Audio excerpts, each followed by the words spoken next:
Hello,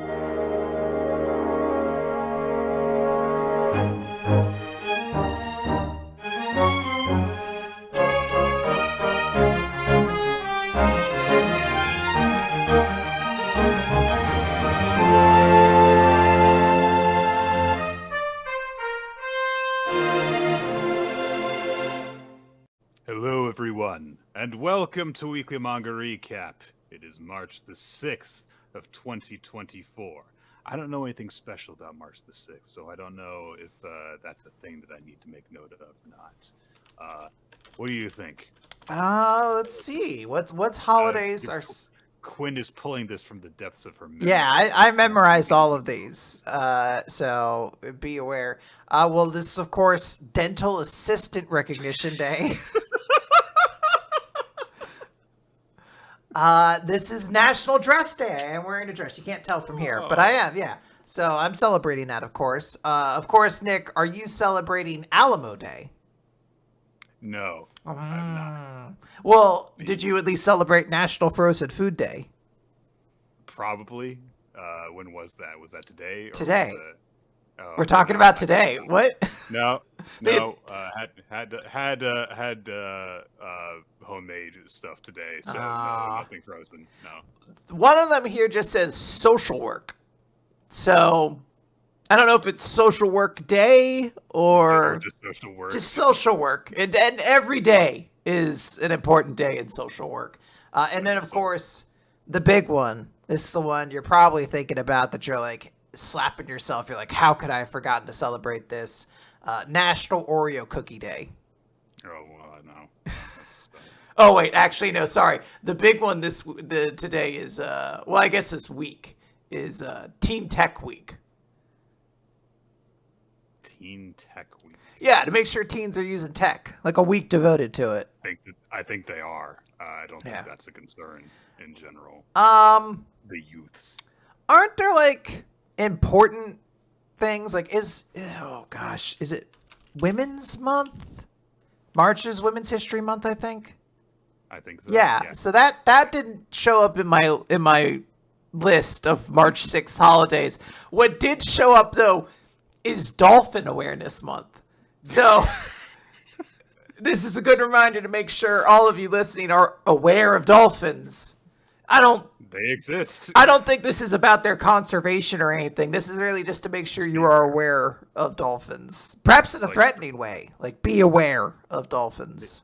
Maybe the marine biology people were like, we already have a week for sharks. We gotta get some porpoise stuff in there, but they like overcorrected hard and like, no, entire month for dolphins. Yeah, there was a nothing else is happening in March. Who are women? What are those? Yeah, we don't need to worry about any of those. There was a business meeting where somebody's like, the shark guys are killing us. The Shark Week is going crazy. We need a Dolphin Week. And you're like, you know how we beat them at their own game? We do a whole month. Dolphin Awareness Month. And we fill it with everyone's favorite dolphin-themed activities, such as playing Echo the Dolphin, Flipper. There's a new dolphin Pokemon. Oh, okay. And like that should cover up like Monday through Friday at least, and then you come up with your own fun from there, right? Using fire emblems in Smash Brothers and exclusively using the up B move. The Dolphin Slash. There you go. Yeah, exactly. You could talk about the GameCube's prototype, which I believe was called the Dolphin. Was it? I vaguely recall this piece of trivia. If this is correct, I'm going to be a little disappointed in myself, but also a little proud. Like, good job, Quinn. You're still holding it together. I mean, priorities maybe should be talked about, but... do you think that during this meeting they were like, do you really think that we can spread this out over a whole month? I mean, how much can we milk this? And it's like a lot. They're mammals. So we're good. Do you think that guy really went on to be like a big like mover and shaker like that? They were like, all right, yes, sir, Mr. Zaslav, before you get...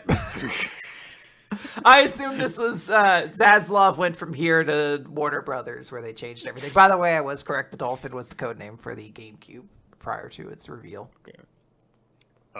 let's not talk about Zaslav because more Warner Brothers stuff happened today. Amazingly, like, more. Hey, it didn't affect the small homegrown internet channel we grew up or we came from, at least. Aha! You can't have all of your projects canceled and sold off if no one ever buys them to begin with. Sucks to suck, losers. By the way, Nick, also Optimism Month. Okay. So this is a good month to be optimistic about dolphin awareness. And maybe women, again, not according to Google, but okay. I don't know if there are any dolphins in this week's chapters, but if there are, then that's great synergy. There's a whale. we're gonna keep an eye out for a dolphin, definitely. Three dolphins. Yeah. But- I think that we'll be getting tired of it right as like the best chance of seeing any dolphins is going to end, because I don't think that there's anything except for one chapter that prominently features sea creatures this week. Yeah, but one might sneak up on us. So Maybe. yeah, we are going to start. There is no My Hero Academia this week, so we're going to start with Undead Unluck. This is number 197. Ready. And we opened kind of acting out the action that closed last chapter, which is Fuko in this sort of soulscape being told by the previous different users of Unluck, like, we're so glad we picked you, it's uncommon, you're Unluck, and boom, a meteor hits the whale that was coming to attack her and gets knocked out. And Beast is just looking on, and he kind of notes for the audience, in case you didn't pick up, she cut off a piece of her soul and used that with her Unluck to basically create a soul bullet. And we pick up it basically exactly there where Beast is like, you've caught on to them. Fuko is not really sure what's going on. She's just like them, and she's very tired from everything that just happened. And Beast is like, She was, even assuming that shooting part of your soul out like a bullet doesn't wear you out if you're not used to it, she has been getting the shit beaten out of her. Yeah. So that does make sense. yeah. Beast starts saying, no, I get it now. This is why Unjustice entrusted the loop to you, because this is something no Unjustice nor Undead could ever achieve, because they have never had successors. Unjustice has always done the loop, and Undead has always survived the loop. So Beast says, all right, if that's the case, then playtime is over. I will eliminate any significance that holds before you can reap the benefits. And he has activated Phase 3, where he gets kind of like extra little scorpion tendrils and like wings and all sorts of scary stuff. Fuko. Lots of beastie things. Yeah. Yes. Fuko notes that Phase 3, the last time she saw this was the final evolution of Yume Spring. So that was a fight that took the entire combined efforts of Under and Union to kind of achieve. So this is really, really bad. And his abilities are going to expand. And Beast revives the beasts who once ruled the world. And we see a collage of different prehistoric creatures, not only revived, but also covered in Unbreakable, Nick. An extra, really, really bad scenario. I do like the anemone things, the little shell creatures come out, because the armor actually looks like it fits on them. Yeah. Like, Pterodactyls it's like, kind of feel like they're just like trying to figure things out. Yeah, there's like, don't go very far because my wings are already tired. I have been flapping them for 2 seconds. I'm kind of just going to glide for the rest of this and then fall, and I won't get out of the water. They note that they're like, okay, well, we just have to cut the soul lines, but there aren't any soul lines to cut. And Beast is starting to taunt them. He's like, oh, you running away? Doesn't this bring back memories of being haunted by these creatures? And Fuko's like, how do we defeat something like this? How can we break something? Like, my Unluck can't break Unbreakable. I need something that can break Unbreakable. And I'm just going to note this now. I have learned to hate the word Unbreakable through trying to recap this chapter. I just want to note that so many fucking characters are like, you use your Unbreakable to break their Unbreakable and make sure they break. It's a lot. Yeah.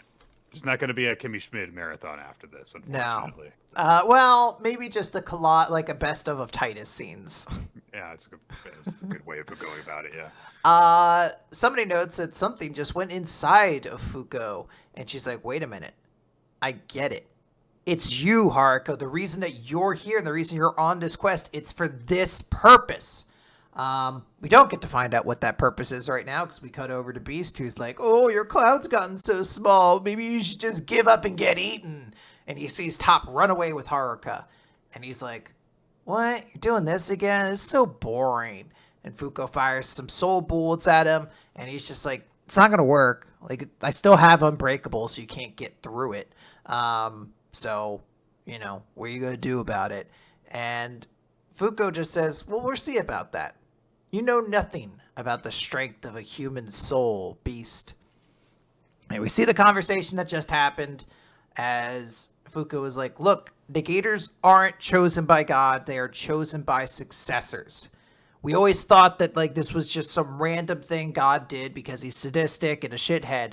But if we go by that hypothesis, there are two situations where this doesn't make sense. One is Mui getting untruth after Shen died. And the second is that the Unbreakable power has always been maintained within the Ishin family. It has always just traveled down, or the Yamaoka family, I should say, rather. And she says, it was brief, but the people I met earlier told me, quote, we were so glad we picked you. So I'm sure that resting inside of each negator's soul has been all of the previous negators who have then passed that power on. And your feat was accomplished within your clan. So I'm sure that you can meet them. And you can meet all the Ishins in the past who have passed down Unbreakable and use their knowledge to acquire a version of Unbreakable that can overcome Beast's Unbreakable. Again, awful sentence to say. Just terrible. But I get it. I get what they're going for. And Haruka starts trying to, get in touch with her soul. She meditates, and in the process... It's really funny because she is fully wrapped around Top arms Yes. and legs because he's buying time by running while she is just grabbing onto him. But she is, twice his size, so she's just kind of awkwardly gripping around him. And it's like, oh, yes, let me just meditate while I'm wrapped around this boy who is racing at the speed of sound. It's a very cool series when you think about it sometimes. We see that as she, meditates into the soul position, she goes from her current age to suddenly she's like a small kid again. I don't know, 8, 10, 12, somewhere in that range.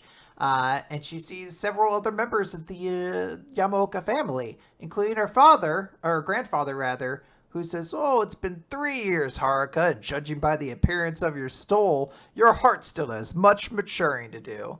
And she starts crying because she's seeing her grandpa again. He's like, not really time for that. I think you're here for a reason. But Haruka's very self-conscious. He's like, I don't think that even with, it didn't work before. I don't think I'm strong enough to, handle what you guys are going to be. I don't think I can make an Unbreakable strong enough. And he's like, well, maybe that'd be true if you were alone, but you have us. The Ishin Unbreakable hasn't been developed in a single generation. We are not beasts. We are humans. So use it. Use the power of those who never merely live and die. The power of a human soul. In the present, Fuko is trying to attack...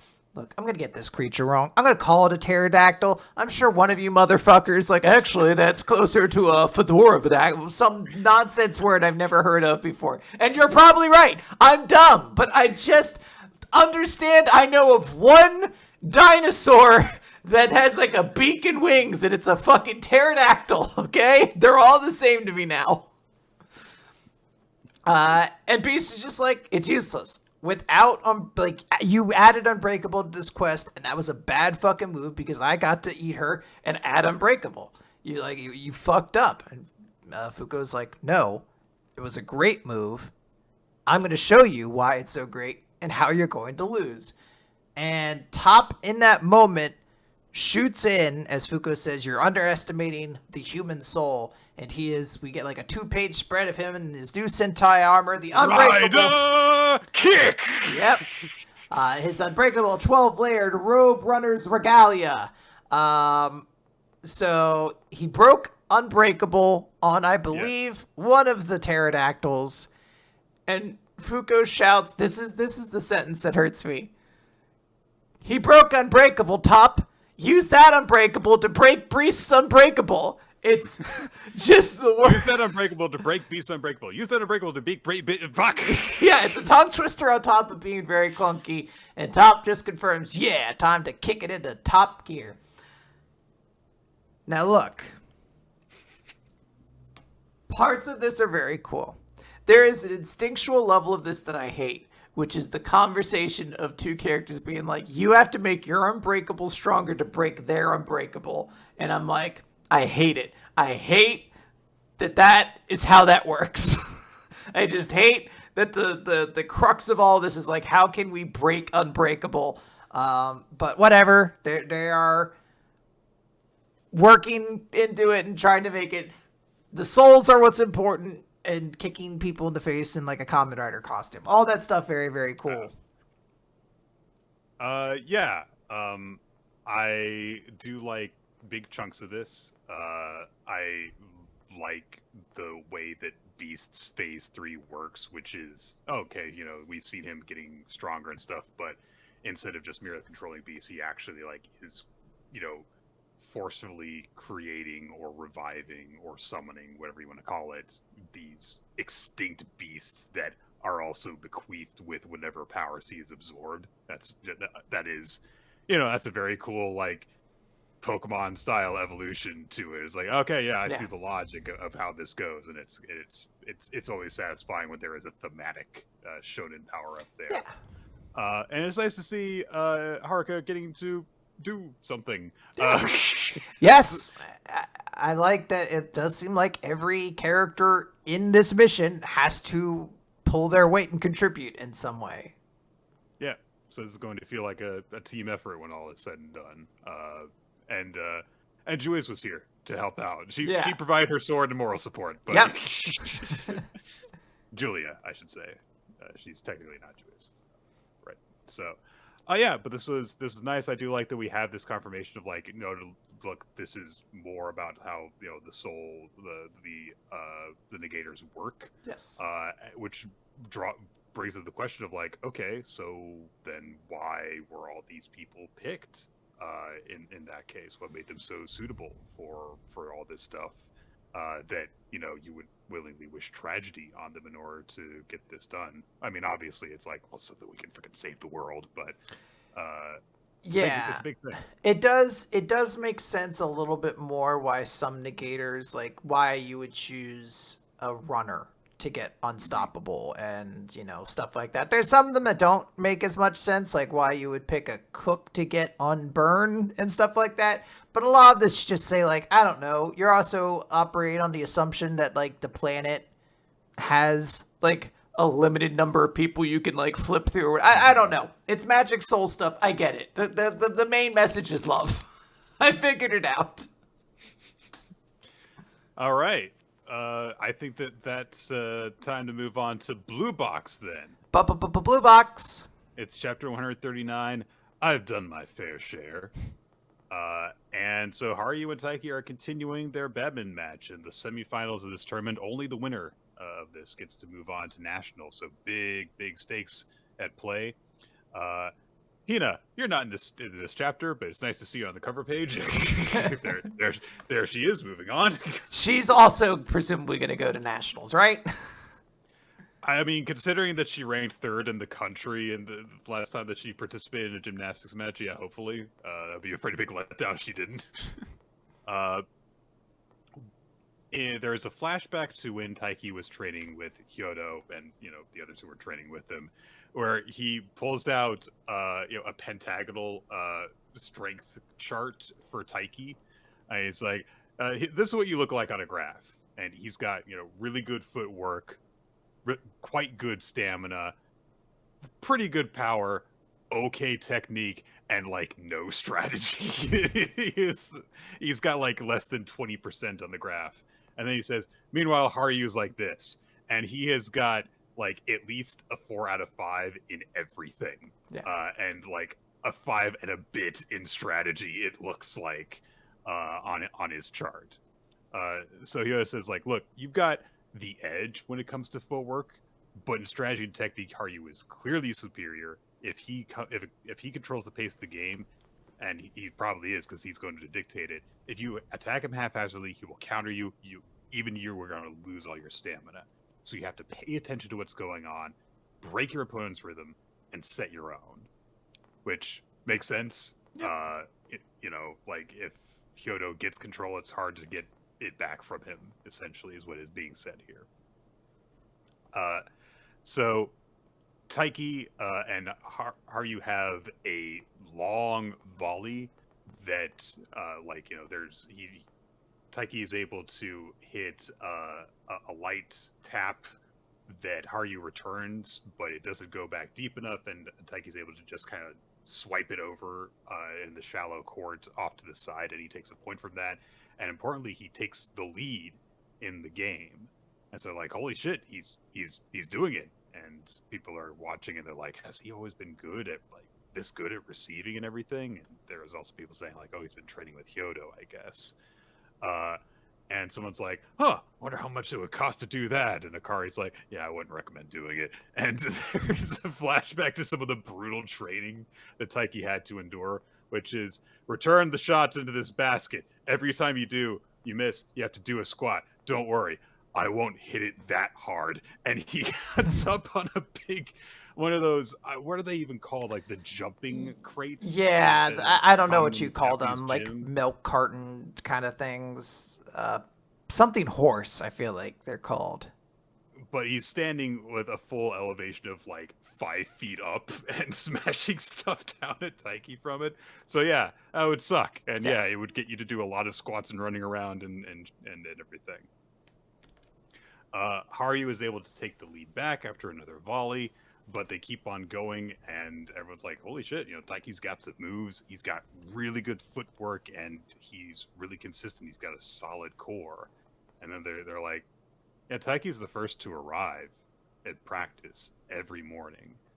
He practices his shots. He practices his footwork. He does circuits. He runs when he can't use the gym. He does all that more than anybody else.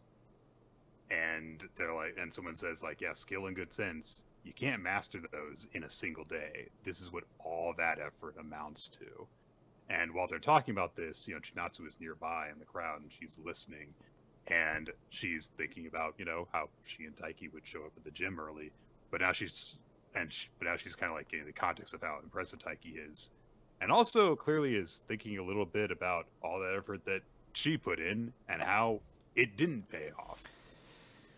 Yay! Yeah, I mean, it's rough. There is a particular panel where we don't get to like see her eyes, and it feels like that carries a significant amount of weight of what she's feeling, which has to be very conflicted because she's like, I want my boyfriend who has worked very hard to succeed. I wish that I had also been able to succeed after working so hard. And Karen can clearly tell that like she's in her own head at this moment because she's like glancing over at Chinatsu too. Yeah. So, but I'm sure we'll have to deal with that later. For right now, Batman. Let's talk about those shuttlecocks, Nick. Yeah, Taiki takes the lead again, and instead of Haru taking it back, there's like there's like a net ball that happens, like the shuttlecock hits the very top of it and then droops over, and Haru's not able to return it, and so Taiki extends his lead a little bit, and it comes down to the final points, and they're like, holy shit, is he actually? And Taiki does it. He hits a smash, and he wins the first game off of Haru, and everyone is like, holy, he did what? He beat Haru in the first game? Now, obviously, like, it's not over. Yes. Because I assume it's best out of 3. I think or first to 2, rather. But everyone's observing, and they're like, oh my god, that guy's amazing. And then they're like, hey, he did win that first-year tournament. Can Haru, like, be defeated? And Karen's starting to look kind of worried now. Yeah. Too. because she knows like this is it for him. He's not gonna like try again after this if he loses. But Haru, he takes a breath and then he smiles to himself and he just thinks to himself, Kyoto, you meddled where you shouldn't have.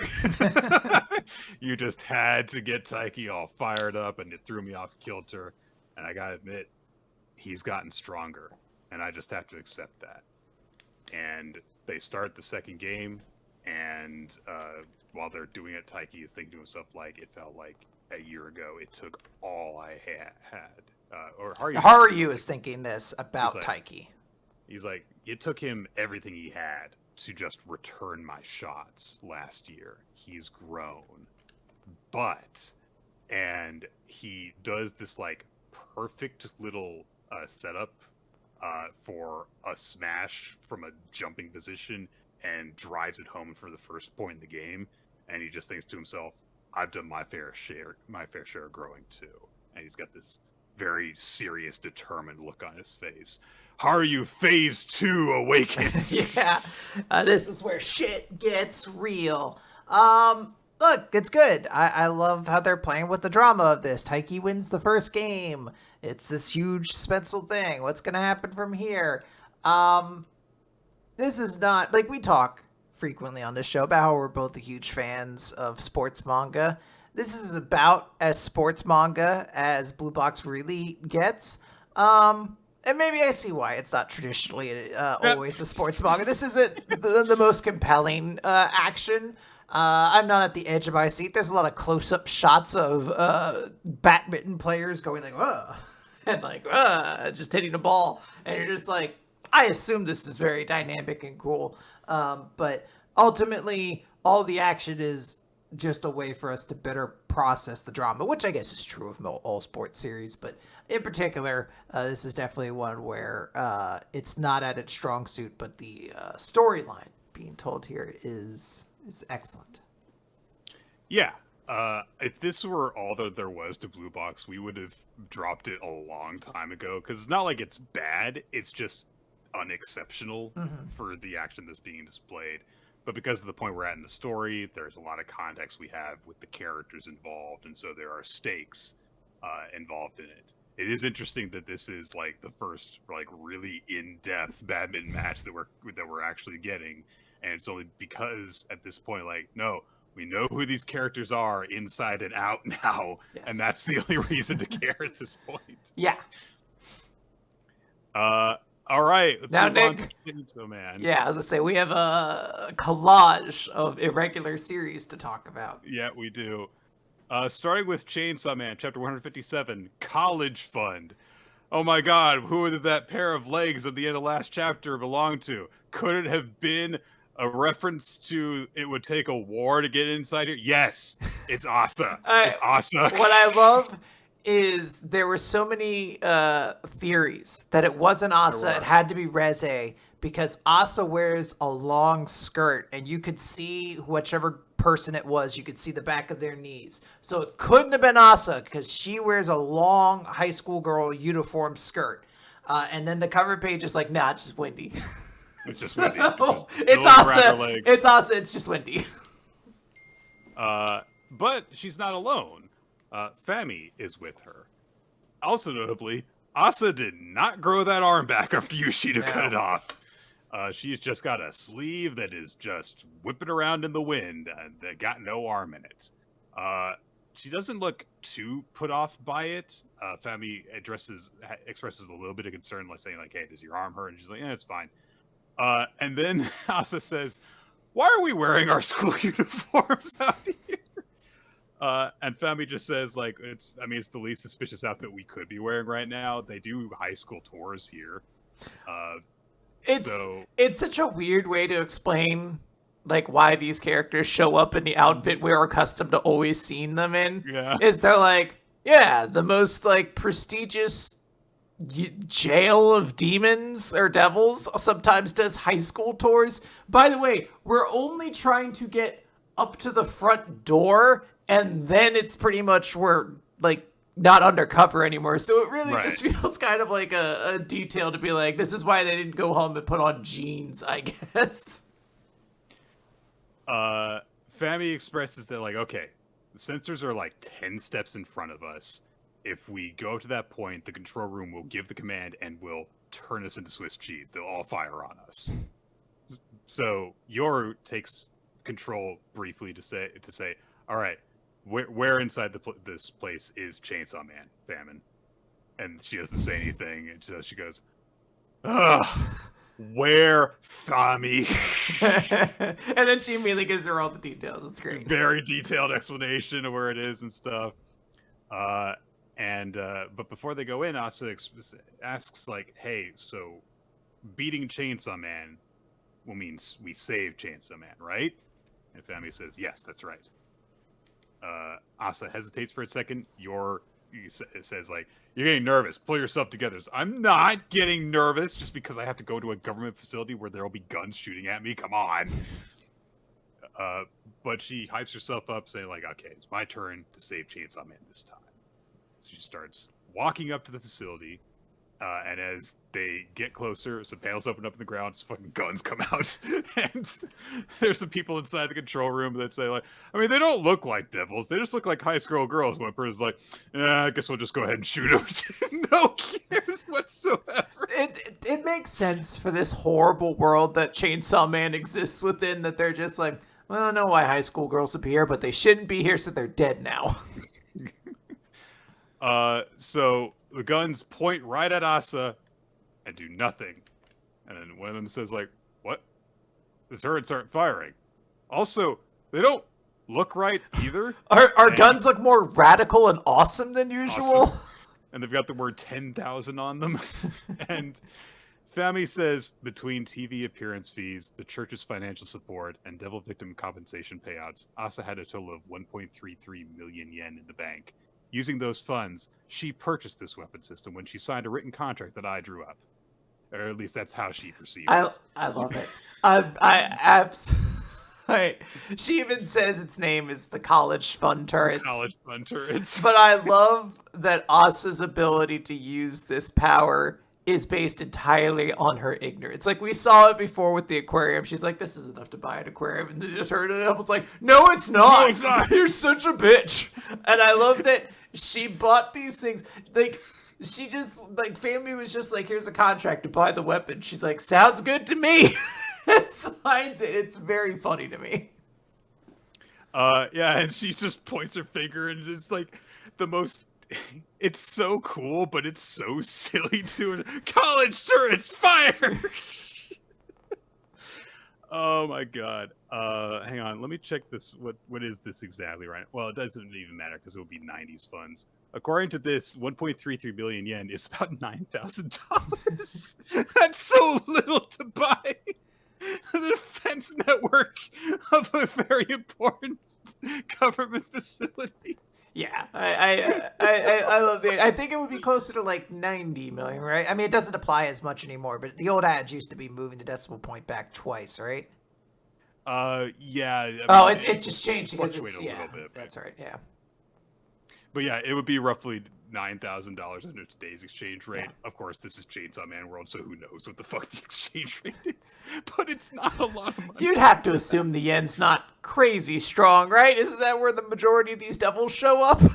It's like for $10,000, you could probably like rent them for a week. Yeah, you could look at them and acknowledge their superiority to you.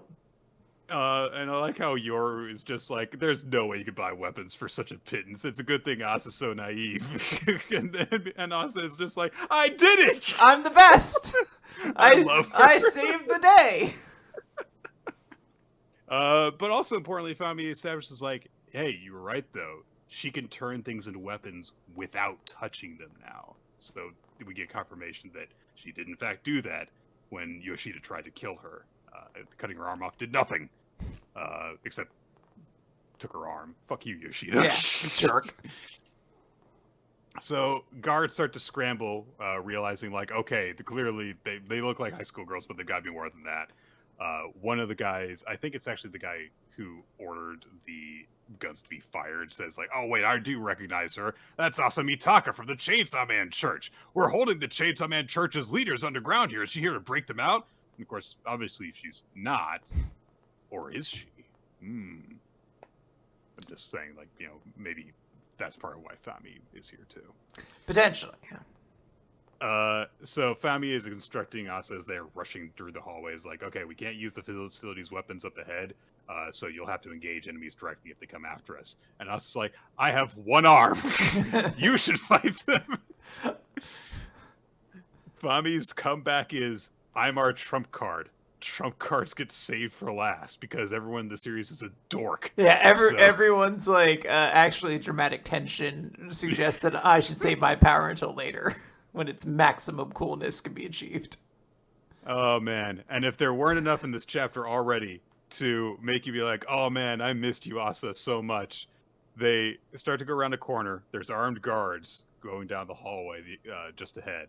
And Fami says, no matter how much stronger you've grown, Asa, starting now, a single mistake could kill you. Be cautious. And Asa's like, got it. It's so fucking funny. I hate how much, like, the setup is there. It's painfully obvious. Like, the only thing she could have done more would have been like, Asa, whatever you do, make sure you don't slip down this open hallway. There's nothing there. What did she trip on? It's classic Asa, I'm going to fall at the worst moments energy. She just trips.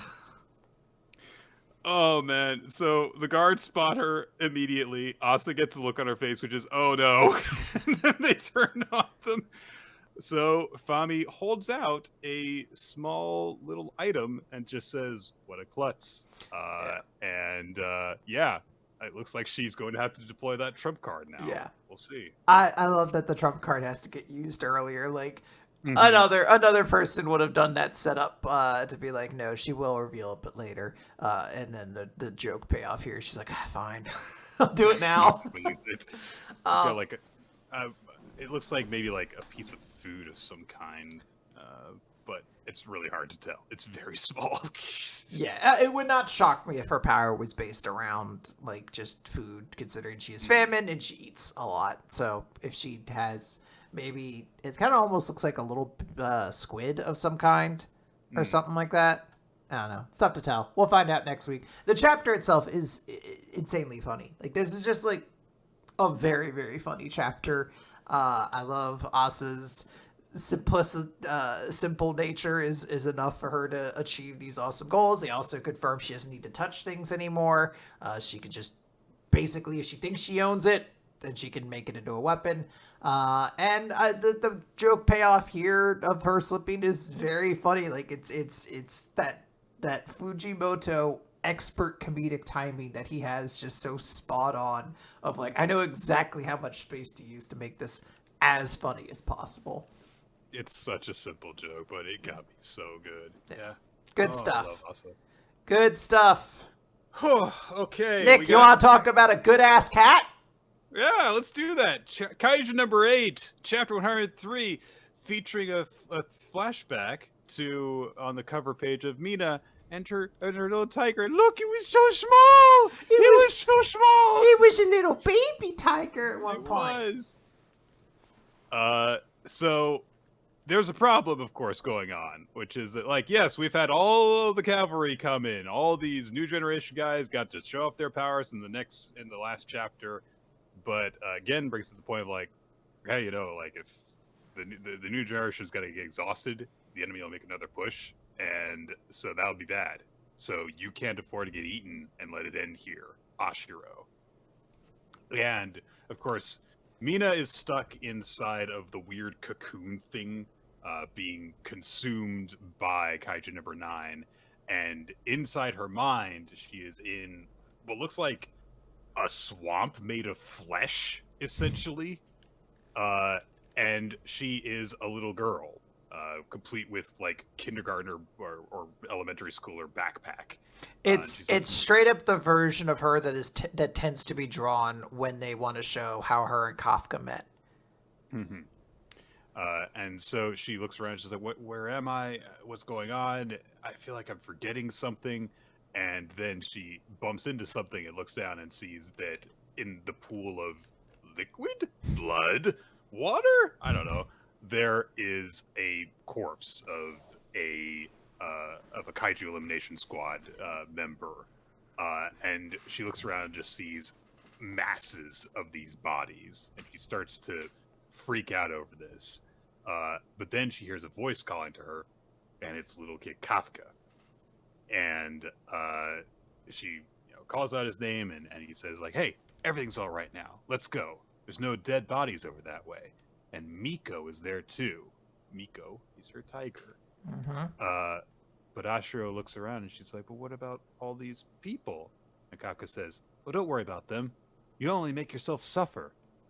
Mina's like, "I feel like I'm forgetting something." Is Miko a tiger, or Miko's a different cat? Because looking at it, it looks like That's it has. her cat, yeah. Yeah, it has like a house cat coloring to it. Yeah, that is a cat. My bad. So Kafka's like, "Yeah, don't worry about everyone. It's just easier to forget everything. Follow me. You'll be fine. Come on." And she starts to go with Kafka, but then Tiger grabs her by the shirt, and she looks around, and it's not Miko, it's Bakko. And when Mina says that, immediately, like, kaiju arms emerge and grab onto her. And of course, the Kafka that's here transforms and is revealed to, of course, be a ruse. And outside, Kaiju number 9 looks over and says, "Ah, so you've come to retrieve your master. You are the epitome of loyalty." And Bakko, real Bakko, is attacking. Tiger attack! I love, like, I've been like, I am so tired of all these motherfucking jobbers showing up to like delay Kafka's big hero moment. If it's Bakko, though, I'm okay with it. Bakko can do whatever he wants. We can have 12 more chapters devoted to Bakko. I'm going to be okay with it. So here is how I reacted to this chapter when it happened. "Yeah, Tiger, Bakko, yeah!" And then Kaiju number 9 points a finger and his paw explodes off. No! There was a moment where I was about to be like, "Oh, we're just never going to talk about Kaiju number 8 again." I will justify this series up until the exact point of Kaiju number 8, chapter 103, pages 12 and 13. And after that point, the manga just spontaneously ended for some reason. And then Bakko's paw regenerates. Hell yeah, never mind. We're back like, on. So, yeah, Mina sees Bakko in the inner world, like, suddenly fading from view, like mist, and she says, "I told you to hide!" But of course Bakko's not going to hide and leave Mina alone like that. Kaiju number 9 / Kafka says, "I see. So that thing was a wannabe kaiju all along. That is quite the rare specimen. I sure would like to dissect and study it." No, you wouldn't. Fuck off. Leave Bakko alone. Leave it alone. He's a good ass cat. So Mina again asks for Bakko to run away. Kaiju number 9 starts fighting it. Like, Bakko swipes out with a claw, and he just gets a series of holes blown at him, which also start to regenerate, but it's much slower because he's been so heavily wounded. And number 9 is just like, for like a freaking scientist / really sadistic hunter says, like, so if the wounds are severe enough, you can't easily regenerate. And Bakko is trying to fight him. He's dodging around and slashing him with his claws and everything. And inside, Mina thinks to herself, "I remember everything now. All the people here are the ones I couldn't save. My teammates, the ones who sacrificed themselves because they entrusted me to handle things. My subordinates. And once again, I'm too helpless to do anything. A teammate is putting their life on the line for me, and all I can do is stand by and watch. I hate this." And Kafka number 9, let's call it that, says, "Didn't I tell you? Remembering only leads to suffering. Why not make things easier on yourself? And Mina says, "Shut up! I'll never forget." I'll be damned if I ever forget the screams, the suffering, the deaths, the responsibility. I'll shoulder it all and fight. I am Mina Ashiro, and she rips one of her hands free, and she's got a gun in her hand. I love that she just conjured the gun.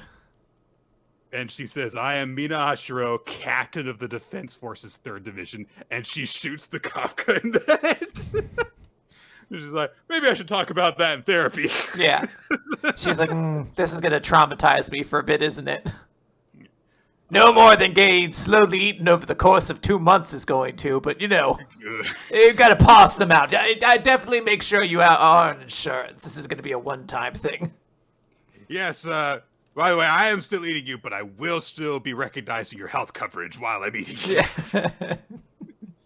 I'm not a monster. I think next week we can talk about the fact that I've been slowly trying to kill your cat for a while. That seems like a good place to start. Again, sorry, but Stop that. Stop that. I'm talking right now. Stop it. Go away. Stop it. I have things to do. Stop that, Mr. Simpson. Mina immediately, she goes into full-on soldier mode, even though she still looks like a little kid. I've got to get out of here. Yeah. And as the Kafka image gets kind of reabsorbed into the collective, it says Isao was the same way. Like you, he resisted to the very end. Struggle all you like, it can't be stopped. Not by you, not by Isao, not even by myself. What does that mean, Nick? And as Mina tries to ask what that means, suddenly she looks up and sees lots of monstrous faces. Lots of very monstrous faces. This is a Yu-Gi-Oh card. I don't know. Kind of seems like... I don't know what it does. It feels like maybe it should go along with the Mask Tribal. Is that still an archetype that's supported, Nick? Mask what? Masks? Like the ones that were used by the two... Yeah, remember? It was like an equipment. You'd be like, now you take 500 damage every turn. Did they make more of those, right? It was super popular, right? I played with them. I can't be wrong. Okay, let's see. Mask. Series of cards related to masks. Let me see here. Mask. Brutality. Granted. All these cards were very good. I had an entire deck of them. They did eventually release Discardius, the big clawed one, but no. Oh. The answer is no. Wow, this is most disappointing. So, yeah, all these weird faces appear, and Mina says, "What is that?" And number 9 says, "No one has ever escaped it. Not a single person in history." And a big ol' eye rolls around and looks right at Mina. So, continuing the idea that number 9 is not going to be the final villain in the series because seemingly he answers to something. If he is evoking something he has no control over in doing this. It would make sense if we are being teased out for who the more large-scale antagonist of all this is supposed to be, and that Kaiju 9 himself might even be... I don't want to say a victim. I don't know how kaijus are created or anything like that, but the line of "not even by myself" feels notable. Like, was this also somebody who went through this process? Like, are the kaijus themselves maybe people, or I don't know, who knows? But yeah, this definitely felt like this was a tease to the larger antagonist of Kaiju number 8. Yeah. Good stuff. Let's talk Spy Family, which I'm going to have to remind myself what happened. Oh, right, it's the ball. Okay, never mind, I get it. It is.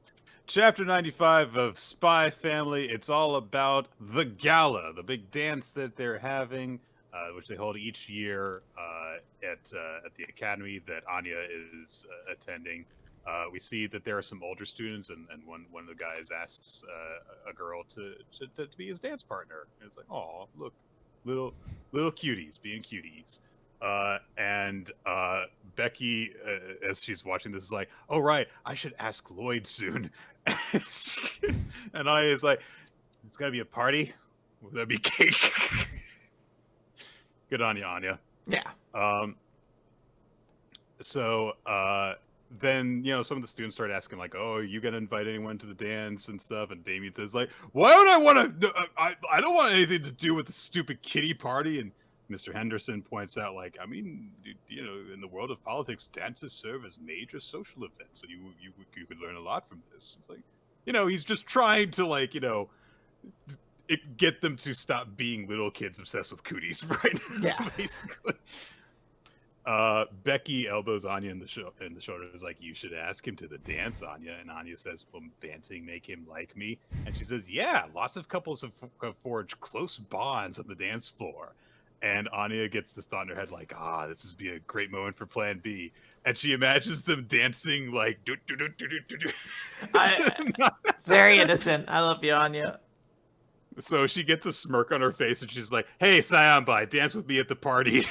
And of course, immediately Damon's like, I would never do that. No. And then he runs away. Fucking flees. I like how Mr. Henderson's only response is, "You know better than to run the halls." He's just so tired of these kids. He's like, oh god. We skip basically past all of the lead up to it, except for a brief comment by Becky that, "Oh hey, let's go and like go shopping for dresses so that we look nice." And it's like, you're a good friend, Becky. It's Yes. Nice. Day of the gala arrives. Becky shows up. She's got a cute little flower in her hair, and I do think that there is a little something that happens right here because, of course, she's getting dropped off by Martha. Mm-hmm. And Mr. Henderson spots them and says, "Oh, Martha, I never had a chance to thank you for your help during the incident." Of course, the bus incident. Yes. And she says, "Would you be available to help out? We had fewer volunteers than I'd hoped." And she kind of just sighs. It's like, "Oh, isn't that just like you? Of course, I'd be happy to join you." And I swear to God, Quinn, if these two don't dance during this... Fuck all this like little kid shipping and stuff. No. Yeah, like this is the real meat right here. This is what fan fiction exists for. Because if I don't get it here, I'm finding it somewhere goddamn else. There are little kids dressed too nicely at this party. There's something wrong with like someone under the age of 10 in a 3-piece suit. Like I'm just like, what do you have business-wise? Fucking nap time? Fucking crayons? None of this. Get out of here. What are you doing? I've got a 3-part portfolio on which coloring books I'm gonna draw today. Yeah. You need your fucking dress, your ball gown, so you can watch fucking Elmo after this? No, get out of here with this shit. Apparently, this party is being attended by every class in their year. So it's like all the classes kind of meshing together. And Henderson says that this is an opportunity because, of course, they're going to be reassigned. Oh, no! So it's like, hey, this is a chance for you to meet some of the students you might be classmates with afterwards. Yeah, that's a topic of discussion. Like, we've had a very, like, established subgroup within the little kids class, Anya's classmates. And I can't imagine that there won't be at least some change to that. Even if like all the students we know stick together, there's going to be like someone added to it. Sure. Not someone removed. I feel like this is an opportunity to shift things up and add more drama to Anya's school life. Is maybe she doesn't get to be with Becky that would break my heart so much. She should be with her best friend. Yeah. It's easier to go through school when you got a best friend in the same class. Absolutely. Yeah. Damien is 6 years old and is trying to look like he's James Bond, like that suit and that drink. And they're like, "What are you drinking?" "It's a glass of grapefruit juice." "Wow, something so sour. You're so grown up." It tastes awful. It's great. Fun little word of advice. Grapefruit, dangerous to a lot of us, actually. If you're on medication that alters your brain chemistry, you should really avoid grapefruit because it could fuck with everything. Okay, good to know. Is it like the acid content or something? I think it's Or... just something inside of it chemically. It just could be very dangerous if you're on anything that kind of. I know it was one of the things I was warned when I got onto hormones. They're like, you don't really smoke anymore if that's a thing, and you definitely don't fuck with grapefruit anymore. Gotcha. Interesting. That's crazy that those are put alongside each other. Jeez. Anya arrives at the party. God, like don't put the 6-year-olds in dresses like this, please. Their hair is very cute though. I do like the. It's adorable in a way that if I had to see this in real life, I would just be like, the opulence disturbs me. This catches a lot of eyes from students who are like, "Oh my god!" I was like, "Oh wait, that's the girl who stopped the bus hijackers and stuff." Becky says she looks really cute, which is nice, and Anya says, "Do I look like a princess?" And Becky says, "Yes, but not quite as much as I do." Good for her. Games. They're playing games, and there's like healthy competition between classes and stuff like that. And yep, they do game shows and stuff. They're doing weird trivia about the school, and then they're trying to assess the quality of different items and stuff. Yep, they go searching for a stellar star that is hidden among Tanitris bolts. Little kid stuff. And Sure. yep. I haven't seen a single duck pond where you grab the duck out of the pond and then you show it to the guy who's writing it, and he's like, "It's a blue, you get a frisbee." And I'm like, what? There's no signage anywhere to explain this. You could be just making shit up. Whatever, I got a frisbee and a goldfish. So who really won? Just me. My mom spent $40 for me to do that. So then they announced that it was like, okay, now the games are kind of finished. There's going to be dancing later, but we're going to give you 30 minutes to just kind of have interclass conversations and get to know each other and decide who you're going to dance with. There's a couple of bits, like there's a girl who turns one guy down because she's already been asked to dance with someone else. Fucking that weird flat-headed kid, Frankie, I think is his name. Not Frankie, no, that's Bowtie guy. I can't remember this kid, but he is clearly asking a girl who doesn't want anything to do with him because everyone hates him.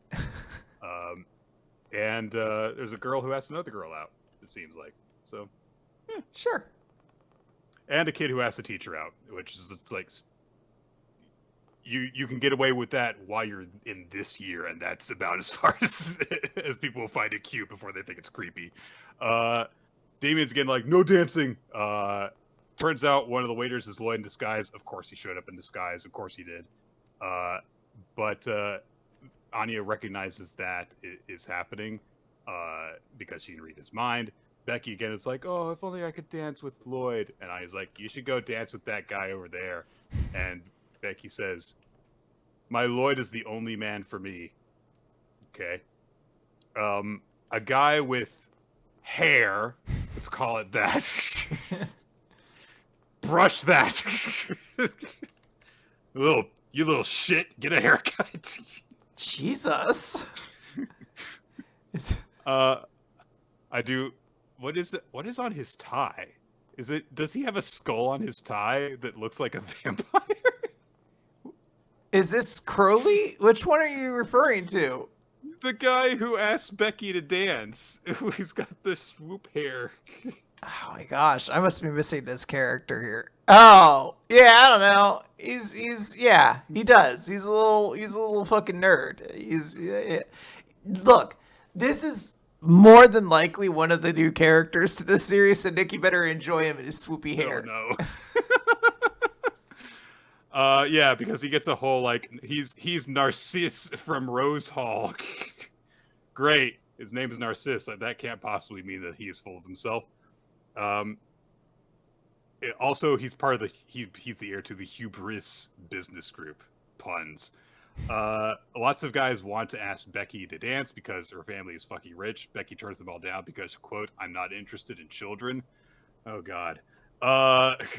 And then we just kind of like get like a recontextualization of like, oh, all these cutesy scenes of kids asking each other to dance, which is like, hey, keep in mind that this is actually a chance for all of these heirs to very wealthy families and stuff to politically maneuver by forming bonds with their children and stuff.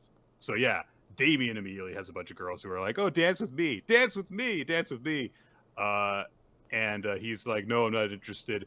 But then a guy comes up to Anya and says, "Like, oh, you have won my heart. The courage you showed during the bus hijacking. Would you honor me with a dance?" Which is like, I don't know how you know all that language, kid, but that is actually very nice. Yeah.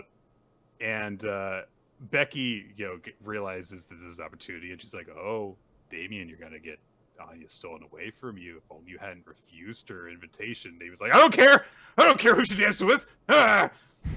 And then we meet Arnold Crowley with that hair. This cannot be his only appearance. That triangle hair. This is who I thought you referred to when you were like, comb that hair, because I'm like, how do you get it like this? Gel or a helmet. But he asks Sonya out because hey, he got the top score in the classical language exam and Anya got second, so he's like, oh, maybe we could have a chance to talk. Damien throws something at him because he's upset with him. So arguments start to break out. A bunch of people are asking for Anya. Anya looks over towards Lloyd in disguise, who is thinking like, I'd say that, like, this family is only this good as a family connection and stuff. These guys are just like C and B rank and everything. None of them are a good source of intelligence. And anyway, it's just a dance partner. She should pick whoever she wants to dance with. As long as there isn't a major rift between her and Damien, we'll have plenty of opportunities to repair the relationship. It's not as if the Desmond family would ever seriously consider a girl who plays with her own snot as a relationship prospect. That's your daughter, Lloyd. You be... Well, he's trying to think of it in the sense of like a spy. And I do admit, the idea that she plays with her own snot, which I don't know... I mean, I can imagine what it looks like, but in my mind, the way that applies is she, like, takes her snot and then uses them like action figures, which I don't think is always it. But if that's what she's doing, maybe she deserves a little bit of a hit here. Anya looks towards Damien, and then she turns to everyone else and is like, "Nah, I just really want to dance with Scion Boy." It turns down everyone else, and so then a bunch of the girls that are interested in Damien start getting catty over it. They're like, "Oh, has she no shame? She's been turned down. Isn't that the girl who punched you? It's no wonder you'd refuse her. She sucks. You should dance with me. You should dance with me. You should dance with me." Damien's friends step in and say, "Form a single line, please," which is hilarious. And they're like, "If you want to dance with Lord Damien, you may claim the great honor by passing our series of tests." And Anya's like, "Yeah, okay, I'm gonna participate too." And Lloyd is watching from the background and thinks to himself, "My apologies to all those who seek this dance for reasons of their own self-interest. For the sake of Plan B, we will be the victors here." Poor Mr. Henderson. It's just sees all this like, happening. "You only have 10 minutes, You've got 10 by minutes. the way. Pick a dance partner, please. This is supposed to be pleasant." It's just one quick dance. There's no reason why it needs to be like this. You're all like 7. You're all 6 and 7 years old. Please stop taking this so seriously. Try to have fun, your children. He's having a good time. Nick, speaking of a good time. It's a video game that they're playing. Yeah. Trigger, isn't it? Well, hold 440. on. We start with actual character development and character introductions. And then we talk about a video game for like 15 straight more pages. So, chapter 240, the away mission test, part 36, begins with Mai, the very strange agent that has been judging things, the one who's got toes in her suit. So she just collapses in the hallway, and some of the people she's walking with are like, "Are you okay? I'm hungry. Didn't you just eat? I need a snack. Can't go on without one." And fortunately, Hayata Uno, an A rank from Kuzukabe squad, comes in and he's got some block food, some snacks. Gives them to Mai, and she eats them, hops up, and they're like, "Oh yeah, thank you." Say thank you, Mai. You're a real pal, Uno. There you go. We get to meet Uno, See? Nick. You know what, Nick? I know Bakko is probably going to be like MVP this week, but maybe it should be Uno, who shows up and reminds us there's World Trigger stuff beyond how many points you attributed to your flying attribute, so your action point system doesn't get completely monopolized before you answer your essay question. There's also a ton of characters for you to forget about. Yes, there are so many characters to forget about this series. It feels like right now should be when we take the bet. Excuse me. When Hayato Uno shows back up, do either of us remember his name? Because his name is memorable. Uno is an easy to remember name. But there's so many fucking... Because, like, his teammate is on the next page. And I'm like, I'm going to assume Kusakabe, because there's a Kusakabe and Kusakabe squad. But I don't know if that's him. I truly could not tell you. Yeah. So Ryuji is there, and they're like, yeah, we're gonna be paying close attention to the squads for this part of the battle that, of course, are going to have the model neighbors that they've been inventing. But they don't really know which one to pay attention to because they've been told two different things. One from Ashiyama saying, pay attention to Wakamura squad, and one from Yonea and Miwa, pay attention to Suwa squad. And so they're like, well, why don't we split it? I'll pay attention to Suwa squad, and you pay attention to Wakamura squad. They're like, okay. Fair enough. So then we're paying attention to Wakamura squad in this chapter. And so to go over everything here, their main thing is that they've got a bomber called Canadian. I don't know why. I believe called Bomber parentheses Canadian. Yeah. Like, he had to add it in there. He's like, everyone's going to suspect me otherwise. Canadian Bomber. It's got a Maple Leaf on it. And it's got a ton of cost to it. It drops low-range explosives and while flying over the field. And it's like, yeah, all of our other things are just small units with mediocre abilities. And so they go up against Kuruma Squad first. They have to deal with, like, these weird sniper dogs that they've got. They're doing crack shots.